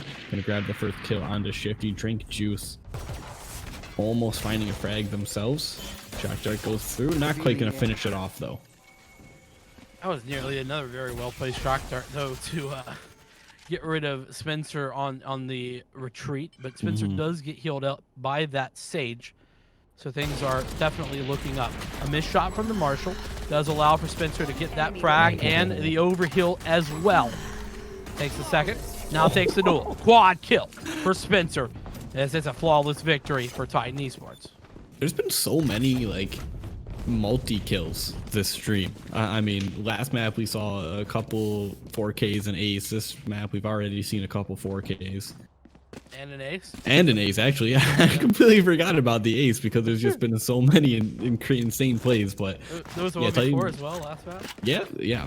It's been action-packed right here. But yeah, Titan Esports are starting to run away with us. You can see the economy of expandable starting to look more and more grim as each round passes, and Titan, they're just building that bank. Cash money, baby. It's what it's all about. And well, it's all about the frags as well. It's Phoenix on the jet, picking up that first frag, dashing away. Easy does it. Churro gonna be resurrecting Shifty. Makes things a bit more difficult now. It's Titan Esports looking good, but still pushing out onto the site. Shady looking to throw the molly in there. Perfectly placed on one. Or no, my apologies. He didn't get around the corner. I thought it did for just a moment. But now the spike should have enough time to get planted. And it looks like that's what's happening. Kind of a standoff. You see on the right side of your screen a flank coming through from Spencer, able to pick off Churro. Gozo now able to capitalize on that. Shady pushes up as well, but not able to get that second one. Foon's going to be able to get that one instead. Spencer tries to get it through the smoke, not quite able to. Caprage and Foon find their kills simultaneously. Titan Esports come out ahead once again. How does Foon find two there? I want to see Foon's point of view of that one, because I just have no idea. I have no idea how he got two, but it was like one before. So two was honestly impressive in and of itself, and not quite enough to bring out another victory. So now things have gotten a little bit more difficult for Expandable. They're starting to look exactly like that first half for them in the Able Esports matchup, as it's 7-3 right now, and been 6 rounds in a row now for Titan Esports. Really starting to look strong, and it should be a 7th in a row and an 8th on the board, assuming nothing crazy happens, because it is just the eco round. Yeah, Expandable gonna have to hand this one over potentially. Shock Dart hits a couple players. The stun comes through. Caprage on the backside trying to get that kill, does manage to drop Shifty. Trades go back and forth. Spencer's wreaking havoc, as well as Caprage and Gozo there to clean that one up in a quick round, going over to Titan Esports. Last round before Very quick round. Blink and you miss it, and it is over. So a plethora of ultimates here in the last round of the half available for Expandable. Just 2 on the side of Titan Esports. We did see the investment of a couple of those a couple of rounds ago. The Viper's Pit, and of course the Blade Storm in one, and then last round was the Empress for Spencer. So now pretty much anything you want on the Expandable side could be committed. So we'll be on the lookout for that. As Phoenix tries to get aggressive, does just that. Able to get the first frag and get out with his life. So that's going to make things even more difficult. Hunter's Fury will come through. No kills quite yet. Nothing will become of that. Spencer finds one as Zilko pushes up. Ultimate in use now. All Expandable has is the Viper ultimate. Out of charges. Oh, that's a great job from Capraj to find that one kill. And now it just is going to be making it so much more difficult. Now, for Titan Esports Expandable, they're in a good position at the moment to try and split things out. Still that Viper hit online, but that's immediately taken out. So Capraj with the second. Now it's I Drink Juice, who's dispatched. And that's all she wrote coming through. It's Titan Esports. They do indeed repeat exactly what we saw from Abel in the last matchup. And it's going to have to be an equally great comeback now on the defensive side for Expandable. Yeah, I mean, we saw this in the map they just played. Didn't find really any success in that first half. Started to turn it up on the second half. So maybe Expandable's just the second half team. We'll have to wait and see as we get into this. But Titan Esports most definitely been in control of the map so far. Hawksnest, I hate to break it to you, mate. I don't believe in second half teams. No, I don't think not at all. Exist. No. If you're not good in the first half, then you're typically not good in the second half. It's just about making adjustments, making those changes. But this is true. Either way, we'll see if they can pull that off. Churro certainly making a good fight for it, as that's a victory in the opening stages. Lyoko following up with 1. The Guiding Light, in fact, blinding 2 up. So maybe I'll eat my words right after I've said them. Churro with 1 more puts us into a 2-on-5. Titan Esports looking in a tough spot. Opponent killed. We're going to play that corner very well. Take out Churro. Raj trying to solo hold that B site right now. Make sure no one's going to wrap around them. Managed to get up pretty far. Will finally be spotted out. Lyoko going to be the one to try and stop this here. Throw the bird out. Get the flash. Able to hit, but Capraj still gets the kill. Looking for the second. The long range spray. Not quite able to make that one happen. Drink Juice going to win now. Gozo trades it out, but Drink Juice still there. Back on the corner. Going to finish that one off. Back and forth there, though. Despite the dominant start there for Expandable in that round, you go down fighting the Titan Esports, and we're moving on to what should be an eco from them. And indeed, it looks like 5 classics. Nothing, in fact, bought up for Titan side. And I like that. The clean eco round, sure. You don't typically get much out of it, right? But, you know, especially not in the way of economic damage. But it certainly gives you plenty of cash to make sure that you can get everything that you need in that third round. You know, the rifles, the abilities, everything there. Yeah, I agree. I really like seeing, like, fully committing to the eco rather than like, oh, I'll kind of half buy. But enough talk of that for now. The round's underway. Shifty going to open up with a kill. Spencer does trade back. Shifty parkouring their way up to the top, able to find another before being traded. Expandable doing a lot of damage here against Titan Esports despite their armory deficit. Drink Juice finds another. Churro's gonna clean it up, grab that defuse.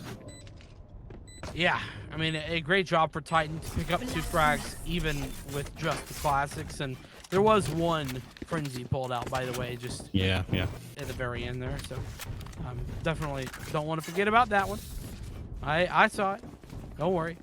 And so we've got a, well, pretty significant difference in the firepower available for Titan Esports into this round. It's going to be the bonus for Expandable. So essentially what, you know, on paper, it's kind of like a force fight, ironically, despite the fact they just won that last round for Expandable. They're not even forcing in rifles. This is confusing to me. I mean, you have 2 pistols in what should be a gun round. I think that's a little bit egregious for Expandable if you're really asking me on that one. Yeah, no, I agree. I was looking at that and I was kind of waiting for them to finish by. It seemed like they started and then kind of walked away, but they're going to hold on to what they have for now.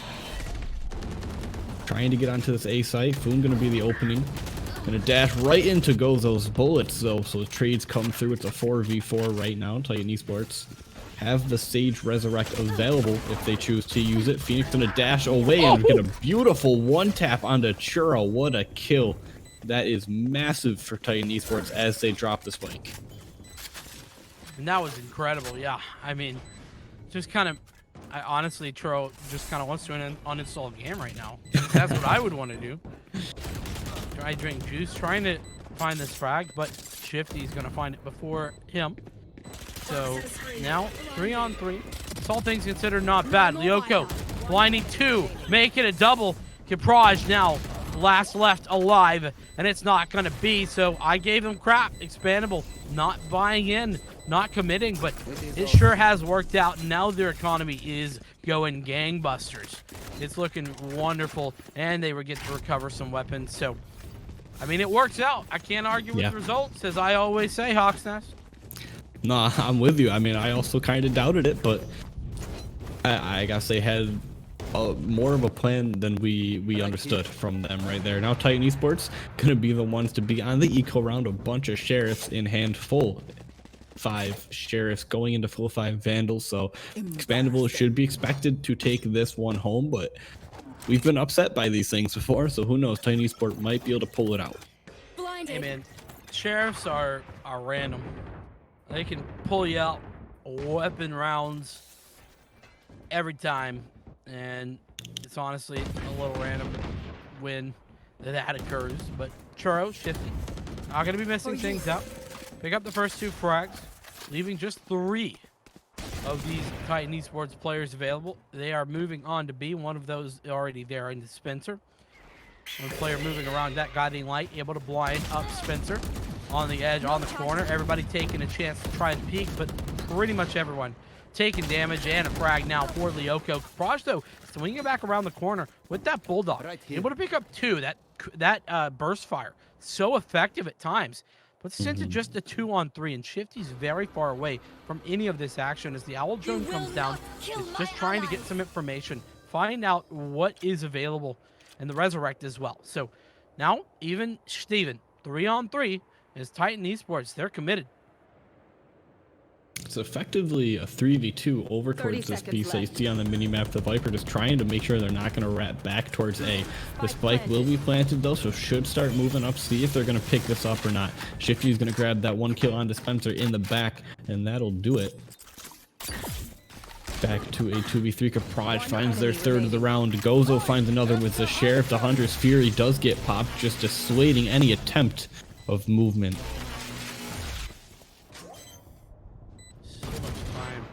Taken off, and Caprage, that's 4.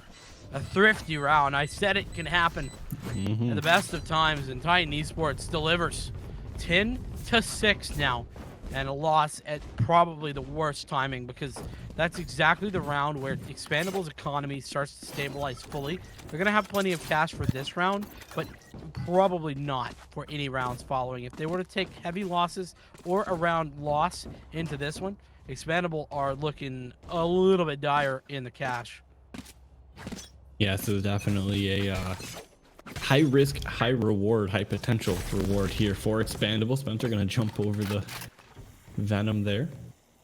Move forward on towards this A site. Shifty gonna be the first line of defense down below. So they spot out the Owl Drone.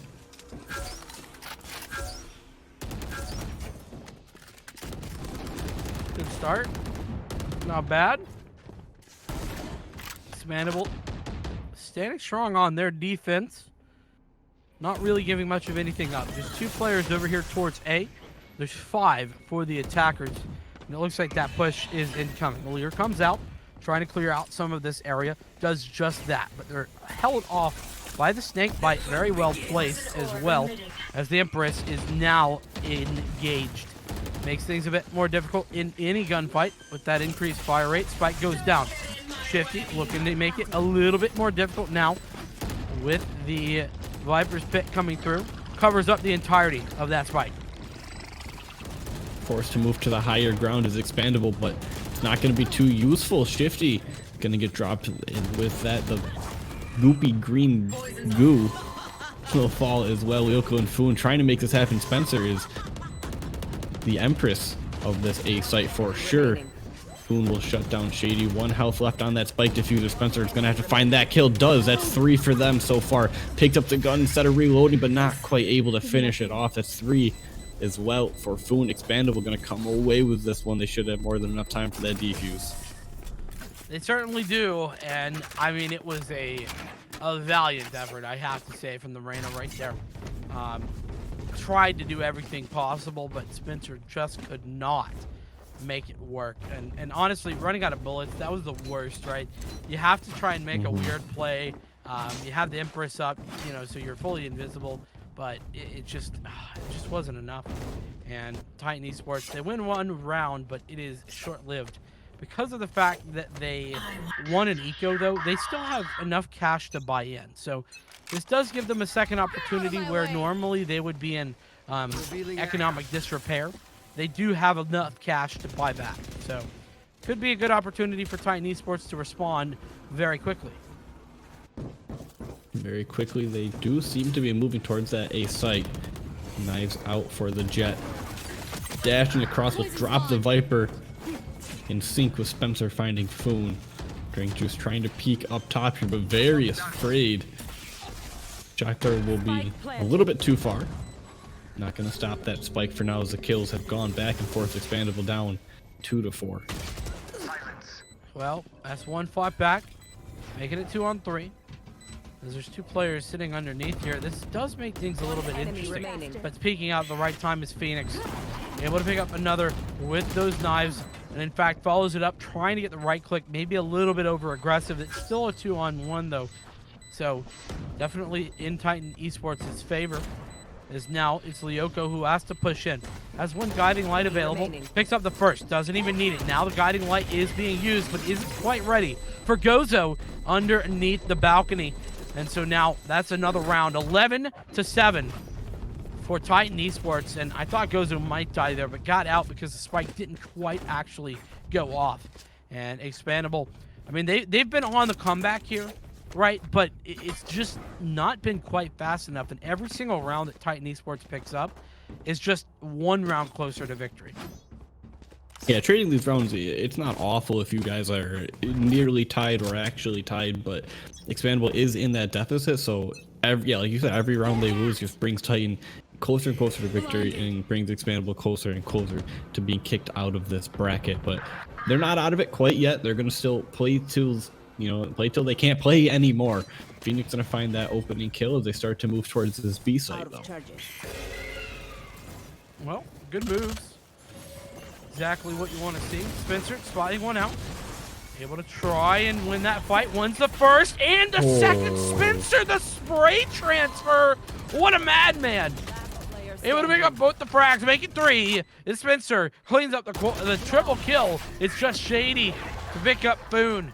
As it's a flawless victory. Expandable on that eco. Dismantled. Titan Esports are at match 1. Yeah, couldn't have said it better. That spray transfer from Spencer. If there's one agent you want your top fragger to be on, most definitely Reyna. Gets the 2 kills, completely away to safety around that corner, comes back for the 3rd. Beautifully done there by Titan Esports. They took that B site without any second thought. Well, they certainly did, and you know, this is the time where Expandable, they just need to step things up. Got one player over towards B, rather over towards A, my bad. And there's 5 players coming through, so now the rotation start to come in, but Empress is popped. I'm gonna have to back up after being spotted out. All the action over onto this A site. Everyone's trying to rotate. Expandable can't quite get fully onto the site though. Spencer's gonna find one juice with the Hunter's Fury, gonna trade it out.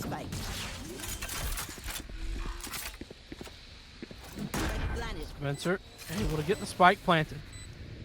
So it's still 4-on-4. Tro in a pretty nice spot, by the way. Could drop down into that corner and make things a little bit more difficult. It's just about the timing once more. Here's at least 2 rolling around in there. Now gets the info. Gets the spray.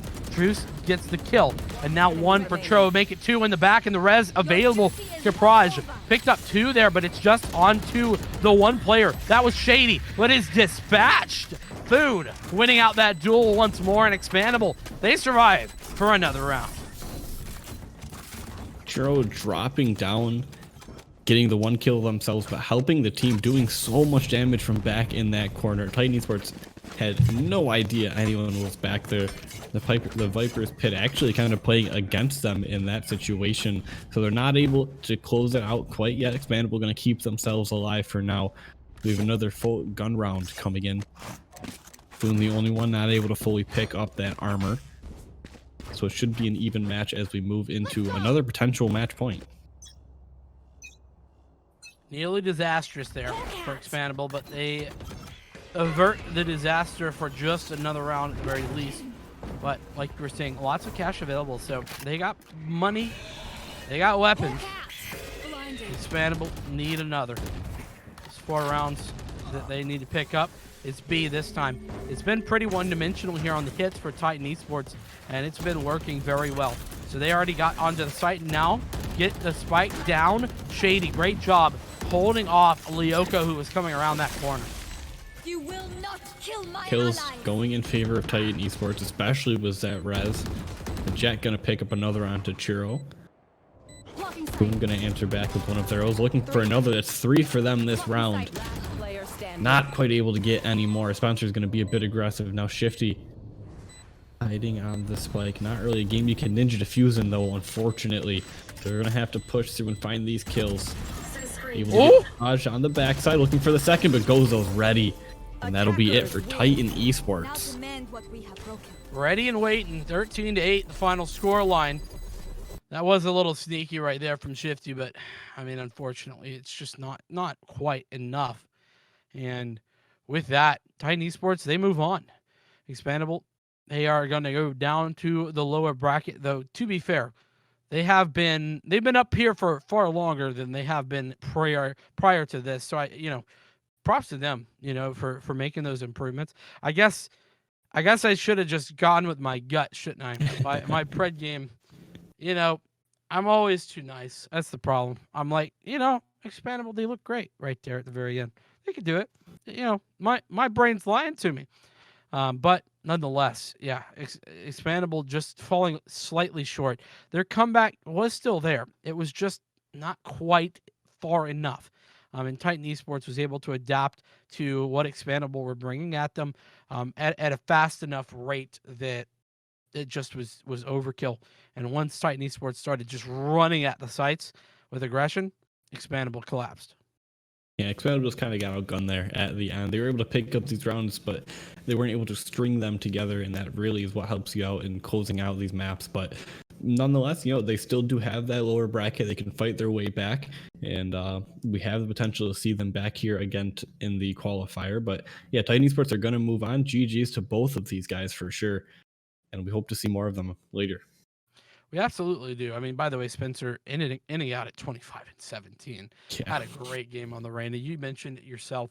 If there's a player you want to be top bragging, it is your Reyna player. And doing just that. Phoenix, who was playing the Jet, they're opping a lot. 18-14. Despite the fact that honestly, it looked like they had more frags. Yeah.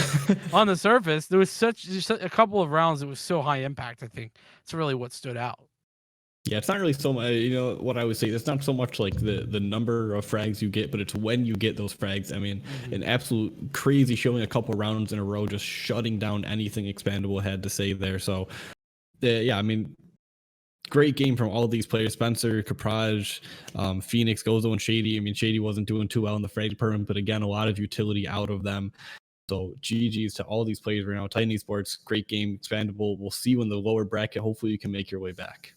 Hopefully you can, but before we get going here and prep our next matchup, I do want to mention that we have a giveaway going on, Hawksness. Did you know about this? Were you aware? I just found out about it today. I was talking to everyone. I was like, oh wait, we have another giveaway? Yeah, I know. We've been on the giveaway train as of late.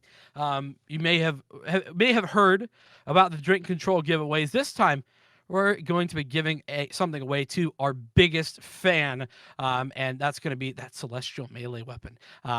The fan. If you're not getting the joke here, it's the fan in game. Just to spell it out very clearly. But if you go over to the GLG Gaming Lounge's Twitter, then you can see where that's at. I think it's pinned, if I'm not mistaken. It might not be pinned. I could be lying on that one. But retweet, and comment how you found GLG on that giveaway announcement tweet, and that will enter you to win that Celestial Melee fan. That thing is sick. Let me just say, it's kind of like low-key BM in the best way possible, right? Because Yeah. you walk away and you're like, you know what I mean? You just flip it out like, nice. That was so good. It's like so easy. Let me just hang out. I don't know why I feel that way, but it is. It's great. I It's love a it. beautiful weapon. It really is. So make sure to go over to the GLG Twitter and remember, like, retweet, and then comment how you found GLG on that thread, and you'll be entered to win. If you want to find out some more information, you can go to glgaminglounges.com/giveaway for more information. So make sure to join in. Definitely something that I would suggest. But with all of that said, we do have to go away for just a few minutes. So why don't you guys go get your popcorn, get your drinks ready to go, get prepped for some more C-Stream action. We'll be back right after this.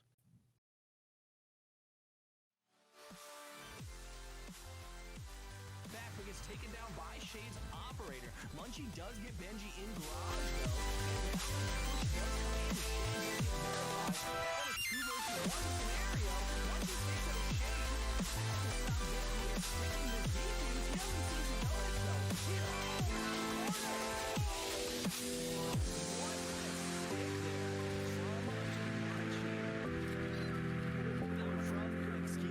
from Dip. They've now pulled out the knives and they've got to do it with more weapons. Yeah, it is definitely tough. They do push really hard in here, and Tizon does get a kill, but oh my god! Scrouge comes in playing on his steering wheel. He just comes in knocking everybody down. That is an incredible play there from Scrouge. That level of aggression, Singularity manages to clean it up. Has an inkling of what's going on. Singularity already made his way up into heaven. Sees that he has some free shots here. Gonna take one, gonna take two. 30 seconds. Dynasty now finds himself. My heart rages around like an ocean in my head, because there are so many things that I left unsaid.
Definitely a risky play to peek that, but it paid off in a big way. We see slow motion finding some kills here.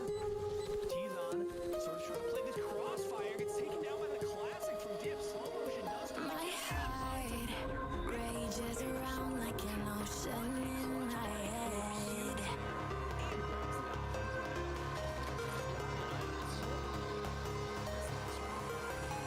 I can almost feel you walking in the distance, but I know that it's not reality. If you are coming to the other side, this pain,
pressure here, but I'm gonna run it back. He gets taken down by Shade's operator. Munchie does get Benji in garage though. Again, now the push does come in. Shade does get verified. Now with a 2 versus 1 scenario, Munchie takes out Shade.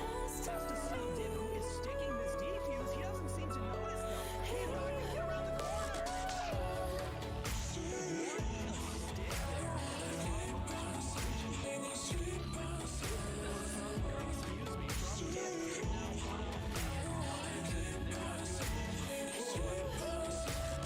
Definitely tough. They do push really hard in here, and Tizon does get a kill, but oh my god! Scrouge comes in playing on his steering wheel.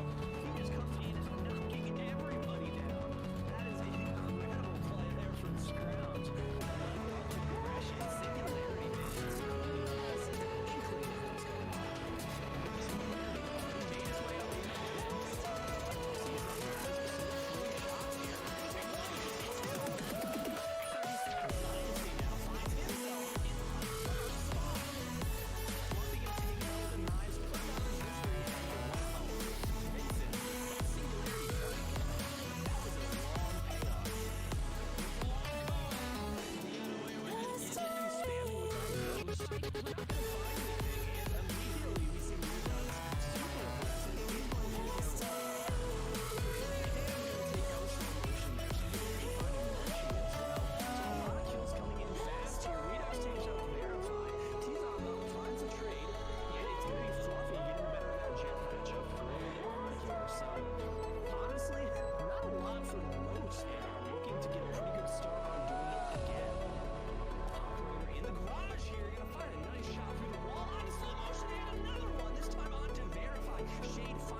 one more. Why not? Shade takes out Munchie there, and that's a nice little cushion TLP is building. I mean, that was just a feeble attempt at a garage shake, to be honest. Showstopper comes out, but it's going to get taken down by Shade. Very nice shooting. I just wanna feel so free, and I just wanna be me. Yeah, I just wanna go so crazy. I just wanna be free. Yeah, I just wanna rise to the top. Yeah, I just wanna go reach the peak. So I've been really well focused on success. Hey, but we'll see. Yeah, you don't see that I will get it. Cause I'm really focused, man. I make it with the rap and I just follow my path. I just follow my passion. To me, this is what's precious. Yeah, in my soul, man, I can feel it. So every single verse, man, I just gotta go and kill it, man. I gotta be the kid. I could be the guy taking you wild. I could be the villain. The kid is a kid. Lately, I'm painting my path on my way. Yeah, I got no time that I can waste. So I've been sitting in the space. Yeah, making rest every day. Man, you know that I go insane. Yeah, I hit you with a bullet to the brain. Let us stop first if we going insane. A little easier here. Res though, talking about safe plays, that's a pretty big res there as he gets all his Enjoy utility back online as well. The Benji finds Enjoy there, takes him out. Very nice and quick there. Gonna have to wonder if both his enemies now here are in this underneath kind of an area. Drops below, Grim takes out 1 and 2. Finds them both there. Really nice play from Benji in the 1 versus 3 scenario. Gonna defuse that spike, and it's a 3-1 lead for TLP. That's a really good play there, Vincent. It certainly is. You don't know what I'm gonna do. You don't know what is next. And I'm loving the fact, truly it's making me blessed. Cause I work on my team, no snakes in the grass. And we have been trusting the wind because of the work that we did in the past. Because of the work that we did in the past. When we went to hours, you barely got breath. So I get the realm and we didn't finesse. So I got the feelings that we might be next. Cause when we go in, we win in the match. Yeah, sure. When we go in, we win in the match. So that's how we do, cause we be the best. We be the best, best. Yeah, we be the best.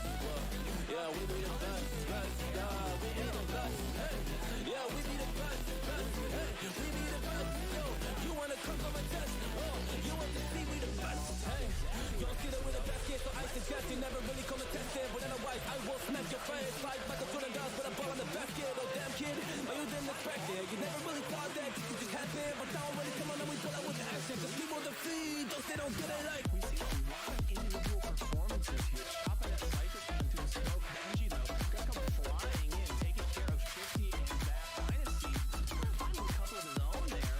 Rano, he's going to take out Lovely and Benji. Just gonna clean things up to that left track. On to Churro.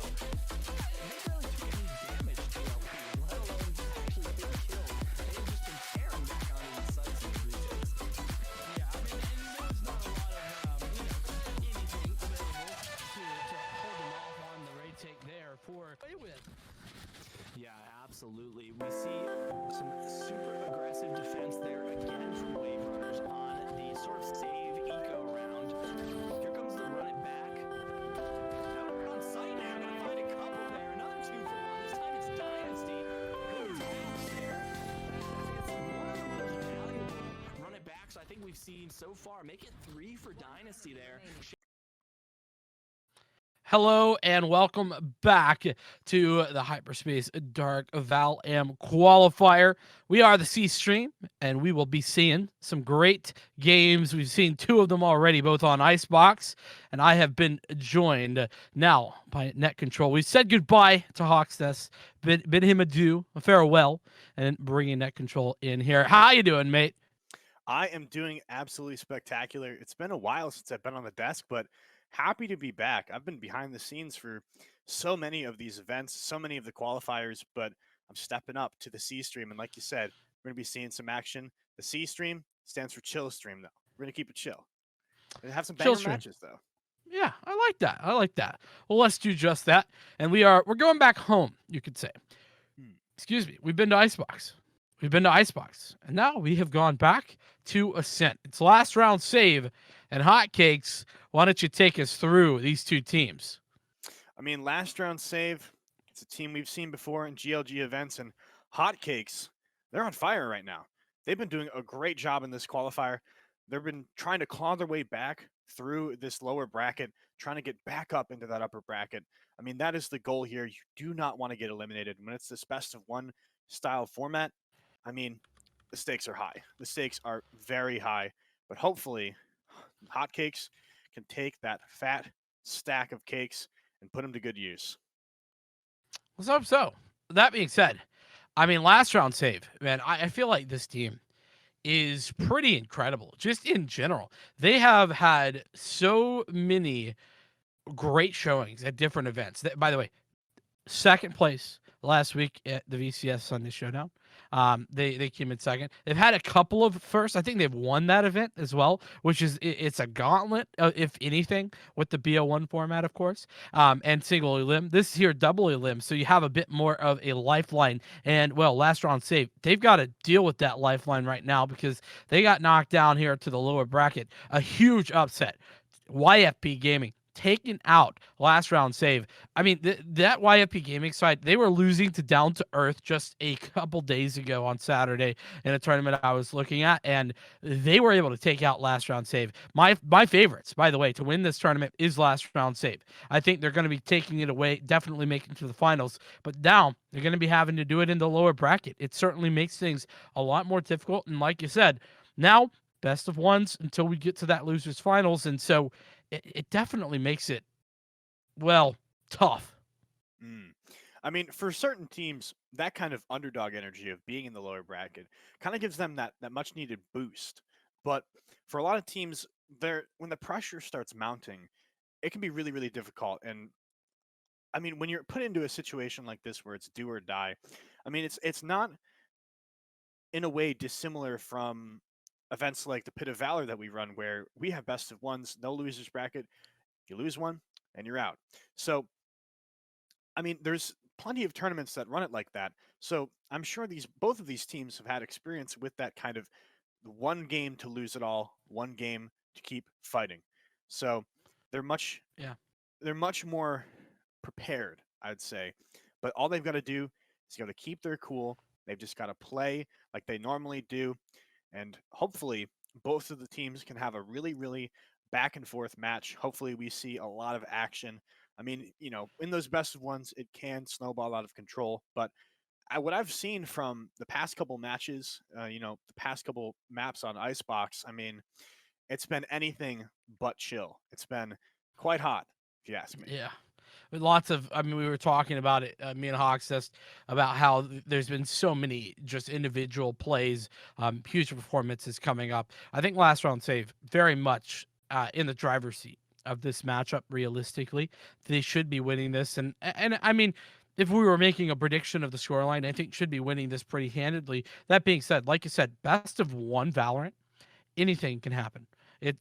within this area, this tier 2, tier 3 kind of matchups, anything can happen, and anyone can take a map off of anyone at just about any time. So we're going to be taking a look. We're going into that agent select, and it looks like Hotcakes, they know what they want to play, as they've almost all locked it in, with the exception of Q59, who's looking to play Sova. A very meta lineup right now for that side.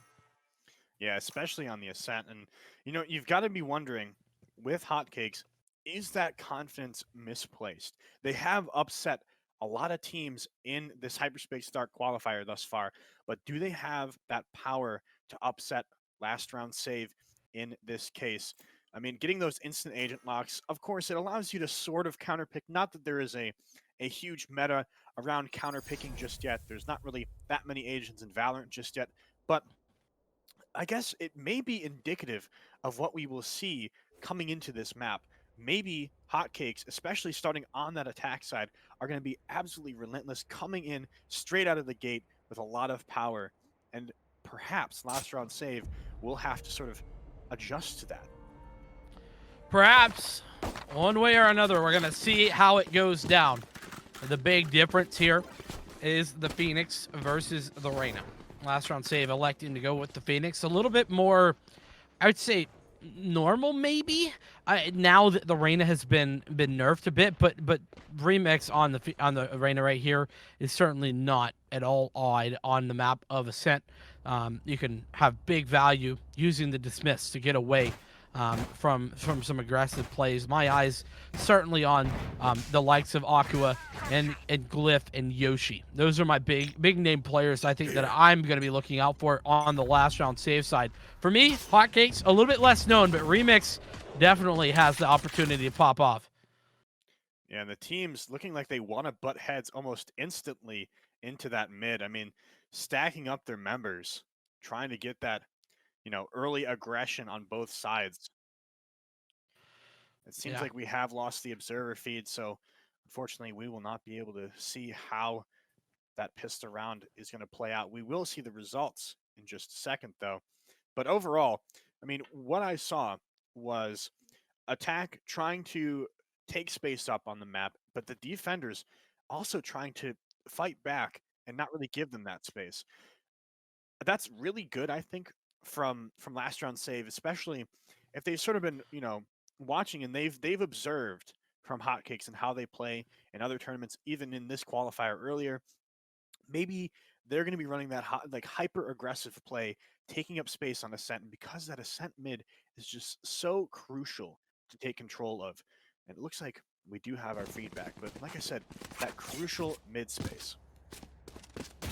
Yeah, exactly the case. And we do see the Hotcakes winning out that first round. A triple kill from Vaughns as well, making sure to bring the team on the back and putting them in prime position for victory. So it's going to be a save this time for last round save, as they elect to just kind of go for the more standard, I think, now. Is it fair to say it's standard now? The second round save? I feel like with the nerf to the Stinger, we've just seen this much more often.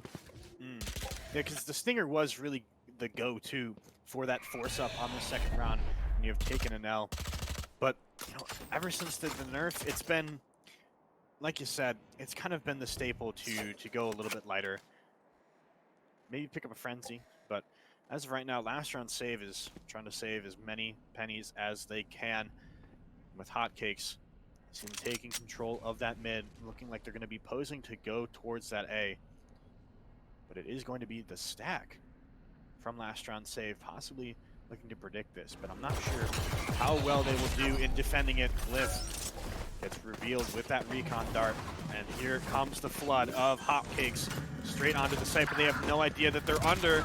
Bears gets one, he's instantly traded out. Glyph trying to make space for his teammate underneath. Aqua getting one, picking up the Spectre. Could be the driving force in this retake.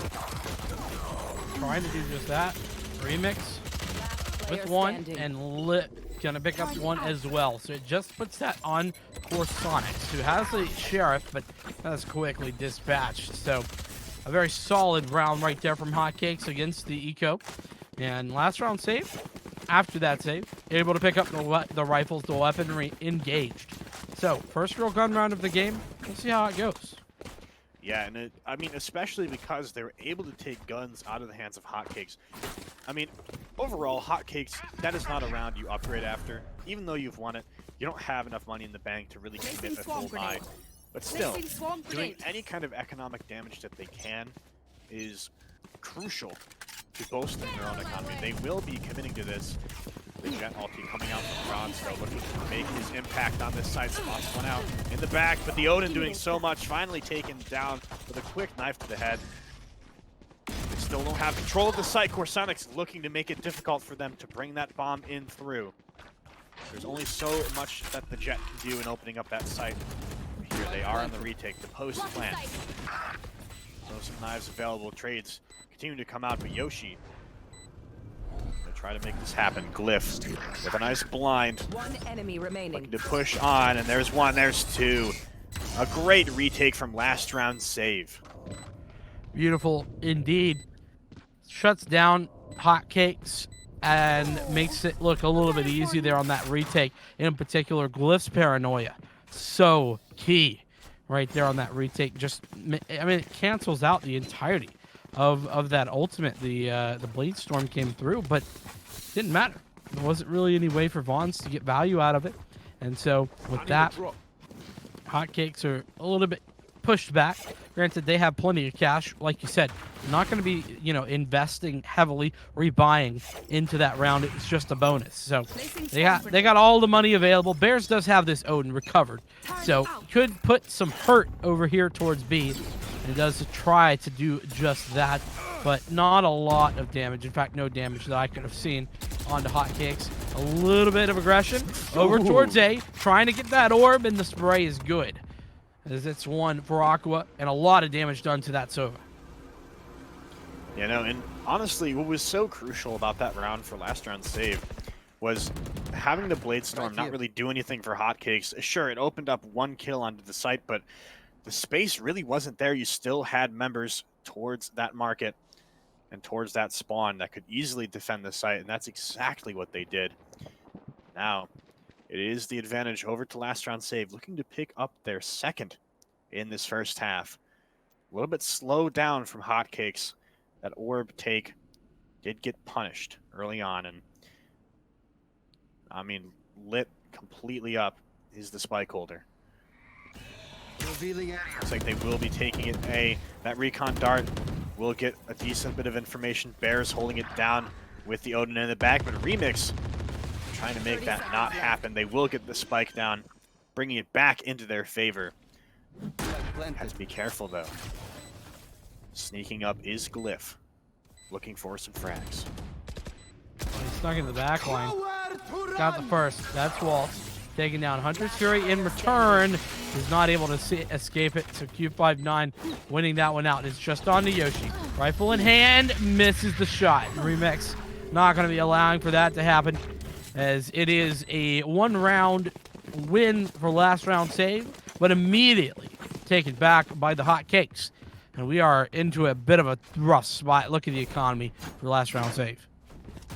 Yeah, no, and really that entire B defense hinged on Bears hitting his shots, but Remix just came in with a nice clean headshot, making it easy to take that site.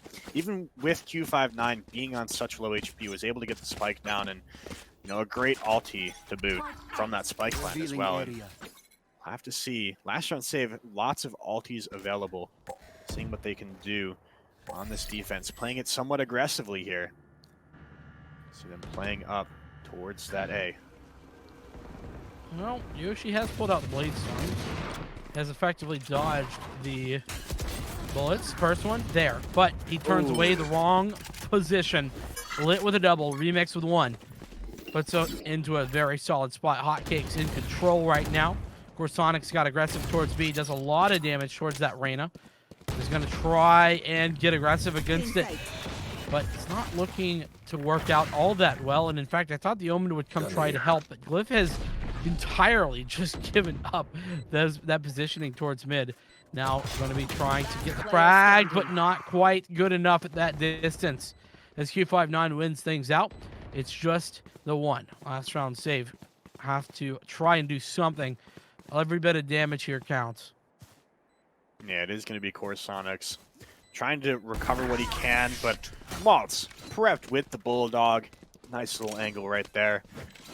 I mean, Hotcakes, they're looking like they are on fire. They have full control of this game, but last round save still does have that opportunity. They have what you could consider their second buy round in this game, seeing if they can just win it out, try to get something rolling, but Hotcakes, plenty of money in the bank. Have to see how this round transpires, especially as you get the ultimates ready on the side of Hotcakes. They ended up using the Blade Storm last round. Yeah, maybe a little bit of a waste, but certainly not a problem for Hotcakes as they have this lockdown. It's there. We'll see if the Sova pulls out the Hunter's Fury in order to try and deny it. Doesn't look like it for the time being. There it is, coming out from the defense. Though it doesn't look like it was trying to really deny anything at all. It was just trying to hold the push. The Glyph's doing a great job of that on his own.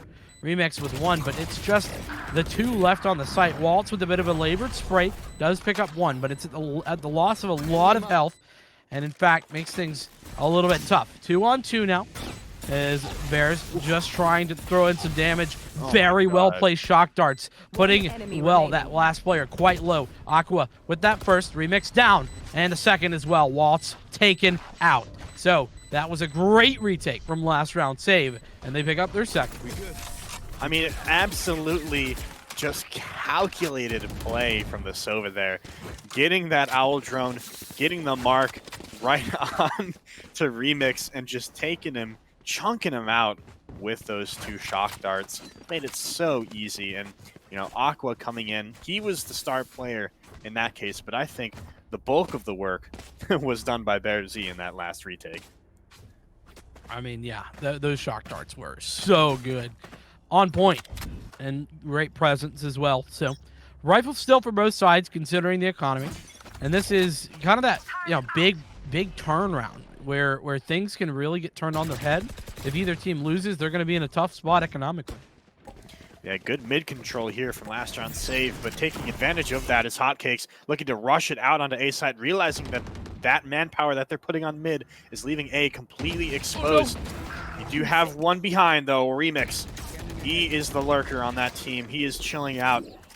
Now they're going to have a difficult time with this side, especially with the lockdown available for Corsonics. They hear the spike being planted. Lockdown will go down, but the spike as well. Now it's going to be a difficult defense. Owl Drone destroyed as soon as it comes to Yoshi with a great spray down. Here he comes with a third. Bear Z with the support as well, and that lurk, Reyna, is not going to be doing anything. Did get one frag early on in the round, but that retake was easy for last round save. Well, and you got to look at why it was easy. It was the lockdown. Well placed there for Corsonics, who has had maybe a bit of a slower start, 3-6 at the moment, but that's the key, right? Didn't even have to shoot anybody and help the team win the round off the back of it. That's the beauty of some of the utility available for the likes of a Killjoy. And so we see that coming into play time and time again. As last round save, they narrowed the distance. It's now 3-4, just one round between these two teams. As Hotcakes are on a bit of the back foot, though with their spike plant and the staged weaponry, they do have enough cash to buy back in.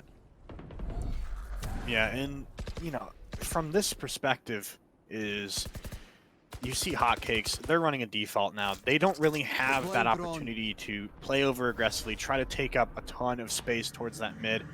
I mean, overall, last round save, especially last round, had a great time taking out some players mid. Did get a little bit punished from it from the Reyna, but ended up on top in the round. So they're just, you know, playing it slow, seeing what they can do. Aqua, he's going to try to get some information here. They run it back. Will spot out one. He does get one. Knows exactly where Q59 is. Did not spot the spike carrier, though. And as they are sort of starting to wrap back towards that A, they realize that B, especially with their numbers as it stands right now, especially with light going down, is going to be a difficult take towards that B. This is solid. I like this setup right now from the offense, but there's a couple of problems. Seconds left. That was the first. Dispatch. Glyph taken out by Remix, and Aqua was the second. Gets one, but is not going to get more. So it's still a man advantage for last round save, all things considered. And that shock dart coming through, trying to deny some information and actually walking straight into it. That's very unfortunate from the Sova, but down low, making things a little bit more difficult. Yoshi trading Remix, who took out Carsonic. So it's still a man advantage. Now has to pick up both. Q59 though. Gonna miss that shot as Bears closes it down. Last round save. They've returned fire, and they're tied back up. It's 4-4. Bears and his shock darts just doing the trigonometry, getting them perfectly lined up. I mean, again, his shock darts have been key in their retakes, bringing down Q59 to a position where all they need to do is click on him once or twice, and he is a gunner. Remix tried to make something happen there. Is sort of the flank player, likes to play that sort of from behind style, tries to be a little bit sneaky, hide out in the shadows, but only was able to get one before getting absolutely mobbed by last round save. We could see Bears here take some early damage. Does not really light anybody up. It's not going to spot anybody out with that recon dart. But just making noise, making them scared to even go towards this B. Especially Aqua, a nice little cheeky off angle. Seeing what he can do with the distraction from Bears. Has been doing that a lot as well. Was over towards A in the prior round, now over towards B. Doesn't decide to shoot at that Lear. It's a good job holding the line. Wanting to give things away. Now the player swings, and that was Remix, who goes down to the Phoenix sitting in the corner. Beautiful stuff. Basically just baited him in there. And now it's just Glyph here, sitting in the pizza position. Has two right around the corner. Doesn't quite know about it as the door gets closed. So that's actually going to cut off any sort of help available to Glyph in this position. Walking around the corner now. Oh, that's absolutely beautiful stuff. That's a first. Able to pick up on the Blade Storm. As now we see Aqua hit the first now of the defender side. Makes things work though. Is 3-on-2 as the Blade Storm gets committed by the opposition's Jet. So blades from both sides. Yoshi now needs to look to be in good position. One player sitting around the corner here on the site in the box. As it seems the push comes in. Blades come back out. 1-2 punch. Vaughn finds the first and the second as well. This time with the rifle. A quad kill in the round. Puts Hotcakes back on the map. And, well, unfortunately, I think we have lost our best bud net control. So, whilst we wait for him to come back, we will just play it solo. And with that, we got last round save. They have enough money to buy back in here. Had the Odin and everything, but that's how you survive. It doesn't really seem to matter. As, well, Hotcakes have money as well. Going straight into it, though. A push is here. Hotcakes getting aggressive. Nobody really home on this site, though. Makes it a little bit more difficult. As now, Corsonics trying to find something. Needed to get one right there, but couldn't find any. As Remix takes that fight, the duel one. As the operator waiting all the way around this site. Moves in, Bears. That's a nice shock dart. We talked about how great those shock darts can be. And Glyph finding one as well. Makes things look a little bit easier, but Q59 and Remix, 2 apiece in this round, just doing exactly what was necessary. Yeah, and exactly what is necessary for their economy as well. Hotcakes did have a tiny little bit of money. They had full rifles, but now they're starting to bank it. They're starting to put it into that investment account, investing into the last couple rounds of this half. They are sitting pretty as of right now. Last round save, buying down to roughly 2K across the board, looking to save some money of their own. Hopefully not having to do that last round save. Will be Bears with the Marshall or the mid. Does not hit the shot, and Vons capitalizes on it. Aqua is going to be trying to take up space here, but nothing coming of it. Q59 doing an excellent job. Now will be Glyph peeking into 2, Q59 finishing it off with the 3K. Yeah, and I mean, this is, I will be honest, last round save, I'm not particularly used to seeing. You know, normally you would expect for last round save to not be in a lower bracket game. You would expect for them to be running that upper bracket pretty easily. And now they're looking like they're mortal to hotcakes at the moment. And so it is just a couple rounds between the two, though. The attackers definitely in the lead here. And picking up another round to make it 8 would certainly make things look very, very nice on the scoreline. But last round save, they have the weapons back out after that last save, and they're looking for their 5th. Unfortunately, that run it back will not find any information. Does spot out one mid. That is not the information that they're looking for. Maybe the lack of information will be enough. Vaughn's pushing through this market. It's going to be a hard hold right here for Yoshi. In the Cloudburst, finds one, finds two! Corsonics coming in with another, doing so much work. Both of those defenders on that B site just swagging out in that last round of the half. Listen, if you want to, well, be playing with as much swagger as Glyph right there, by the way, you can head over to the GLG Twitter and take a look at one of our recent posts about our giveaway. We have a fan of our own to give away. All you got to do is like, retweet, and comment on how you found GLG in the giveaway announcement Twitter feed. So if you do that, you can be in. You can look as amazing as Glyph did right there in that round. Got the last kill. Pulled out the fan. Fanned himself a little bit. It's beautiful. Yeah, keeping himself cool in this lower bracket where the stakes are high and the hotcakes, of course, are hot. They are in the lead by 2 rounds. Let's see what they can do on this defense. Aqua, a little bit of an aggressive push there, punished by Remix. But it still is revealed. Doesn't have much he can do. Kind of has to take this fight if he wants to cross over into safety. But Vaughn's with some of the backup as well, spraying through Remix with a nice kill through that blind, and another one! This man doesn't need his monitor on to get these kills. Just absolutely doing an excellent job. Corsonic spotted out by the turret. Last one is revealed. Glyph, 60 HP remaining in a 1v5 situation. Looking nigh impossible. I mean, what can Glyph realistically do here? It just seems as if he's going to have to try and get out with his life. Could pick up one.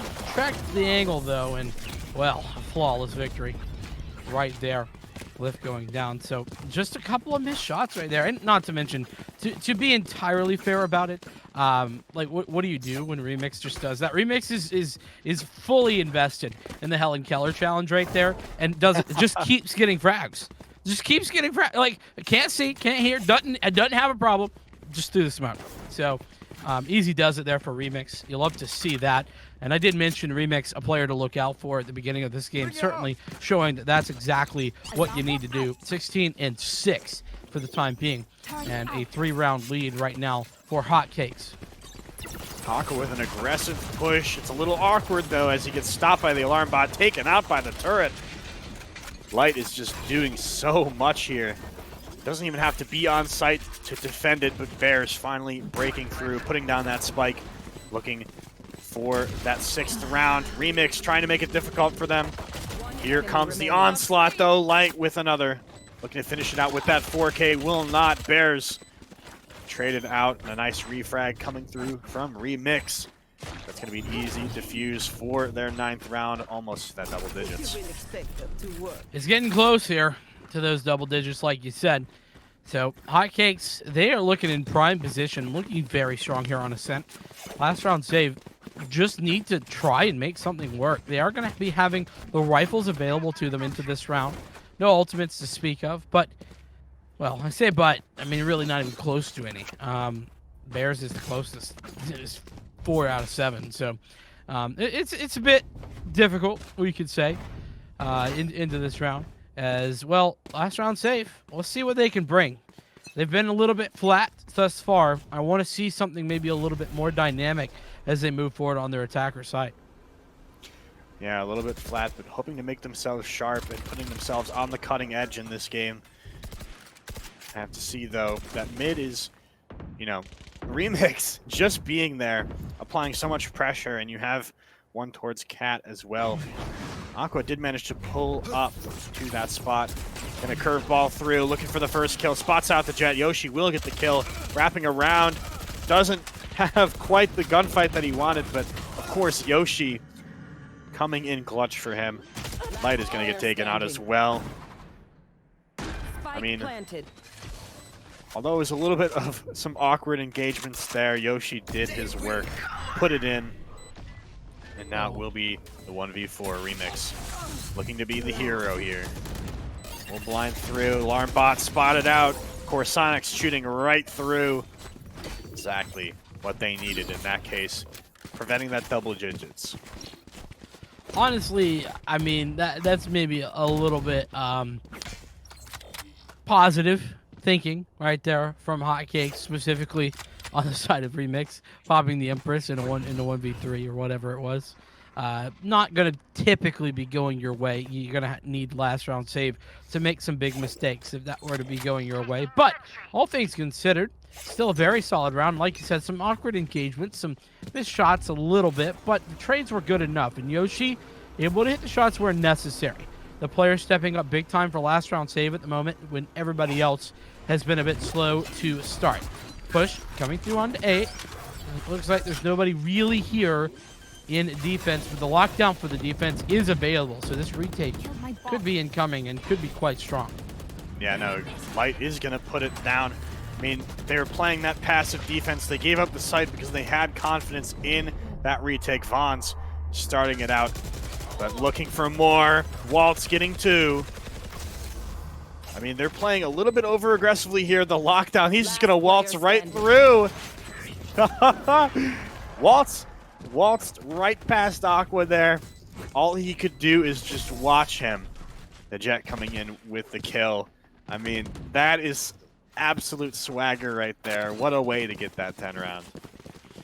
Well, and that's the double digits we were talking about as well.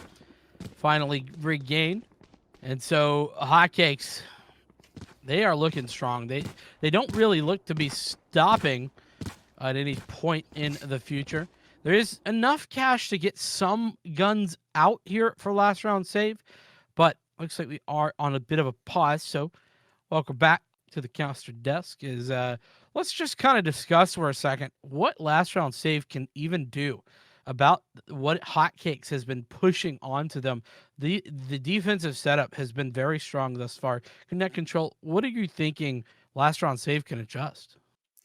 I mean, I think what last round save sort of needs to do is find that crack in the Hotcakes defense. I mean, they ended up walking onto that site. You know, they had a free site, and instantly they're like, okay, let's just put the spike down, right?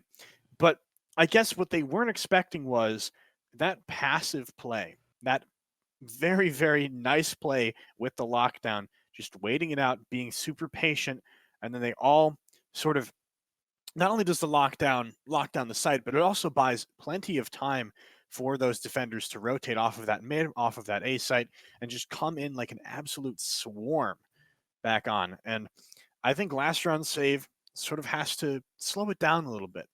You know, try to take up space on the map, try to find that crack in Hotcakes. Try to find that initial pick. They play a slow contact B or a slow contact A. And once they get that opening, then they go in. Then they have the confidence to really take that site and play the retake really well. Well, I think they did try that a little bit in that prior round, right, where the lockdown came in.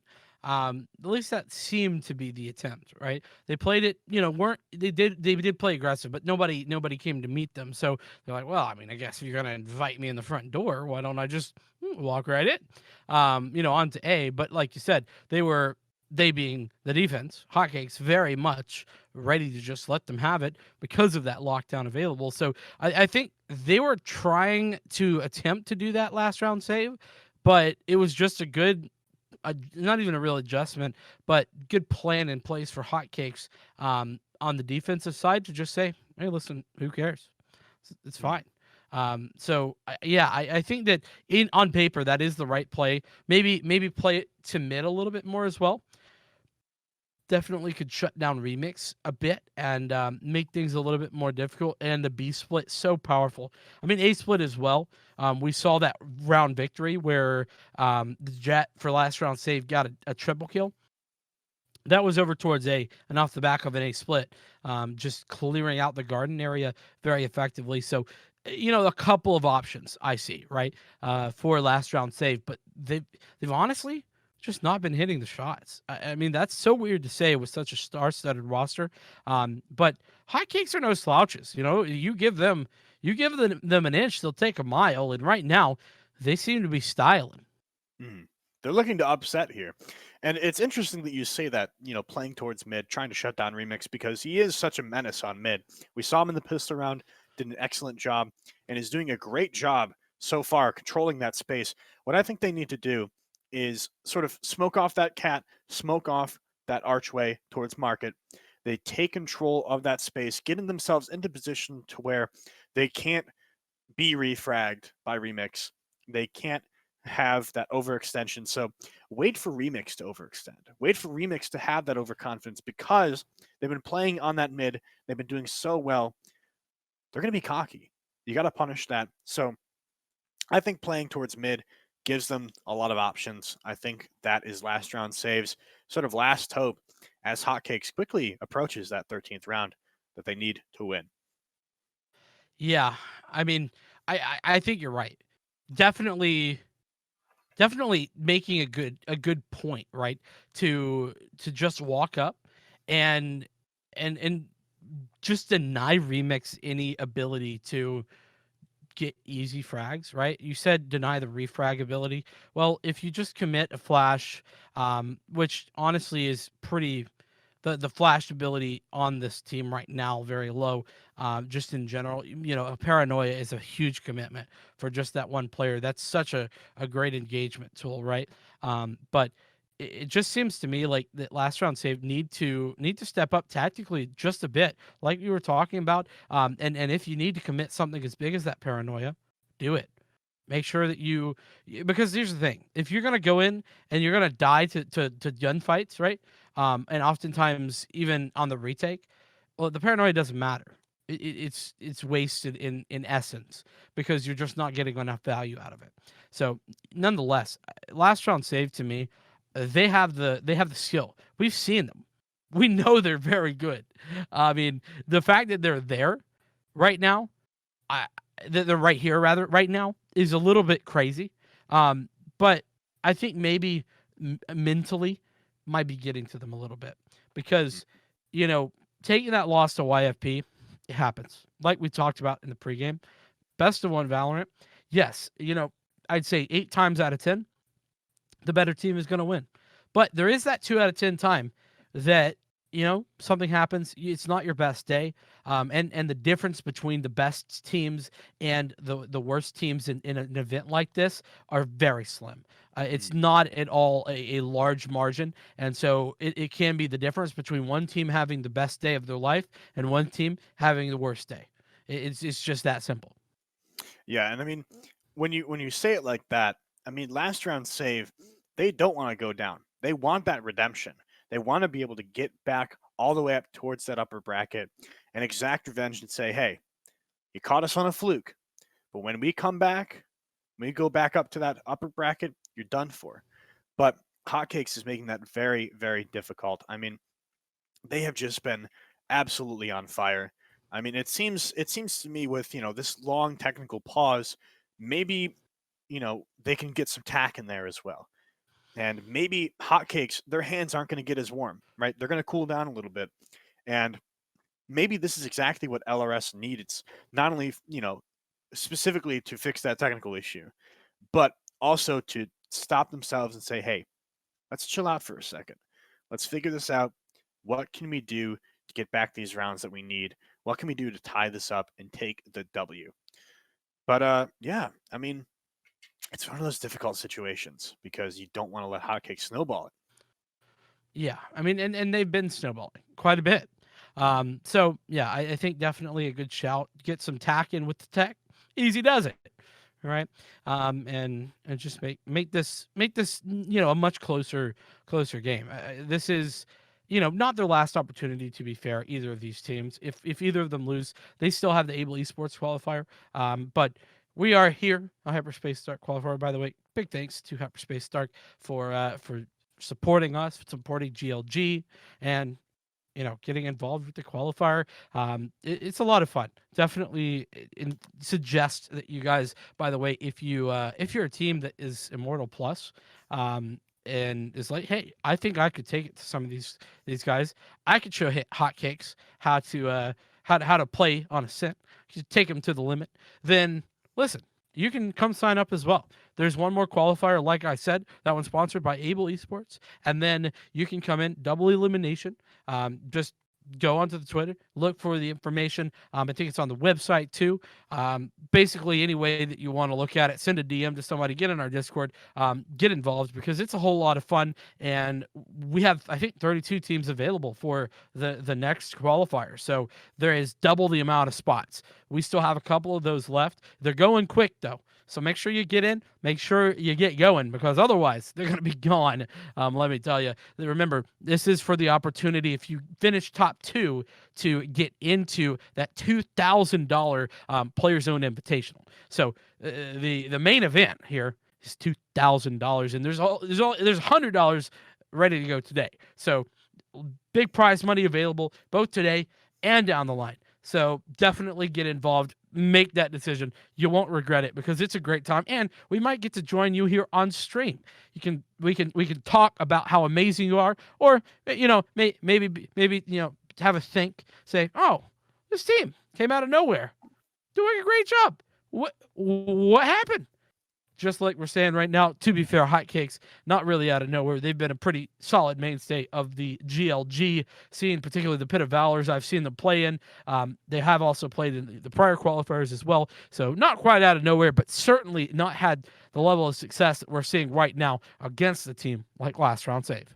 Yeah, no, they really kicked it up into high gear. And I mean, there's always that opportunity to really prove yourself and be that team that on stream, casters, and even behind the scenes, the producers, when they go on break, they're saying, this team right here, have we seen them before? Because they are absolutely rolling this qualifier right now.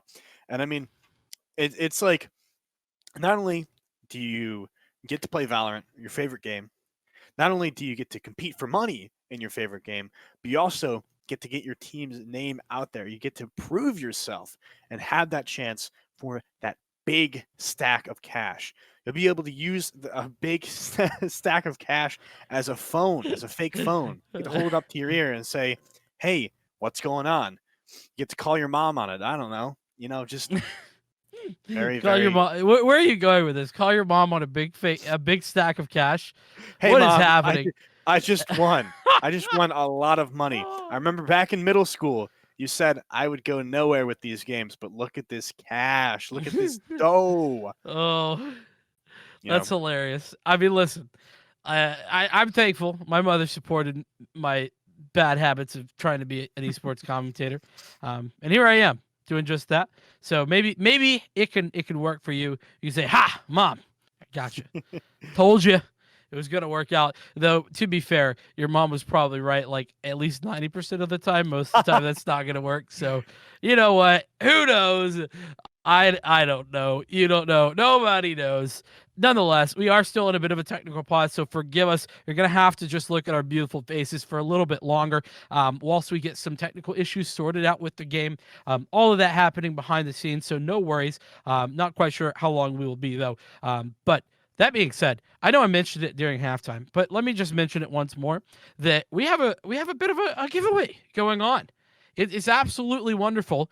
If you're a fan, wink, wink, of GLG, then you can go and log into Twitter, go to the GLG page, and find a tweet. It's going to have a picture of the Celestial Melee weapon skin, the fan itself, and you can like, retweet, and then comment on that about how you found out about GLG. If you do that, then you'll be entered to win. It's that simple. It's literally super easy. There's not. It really does not take a lot of work, and so you're able to get in there. It's a pretty amazing giveaway. And dude, those things are so freaking expensive. Like I got in when I first started playing Valorant.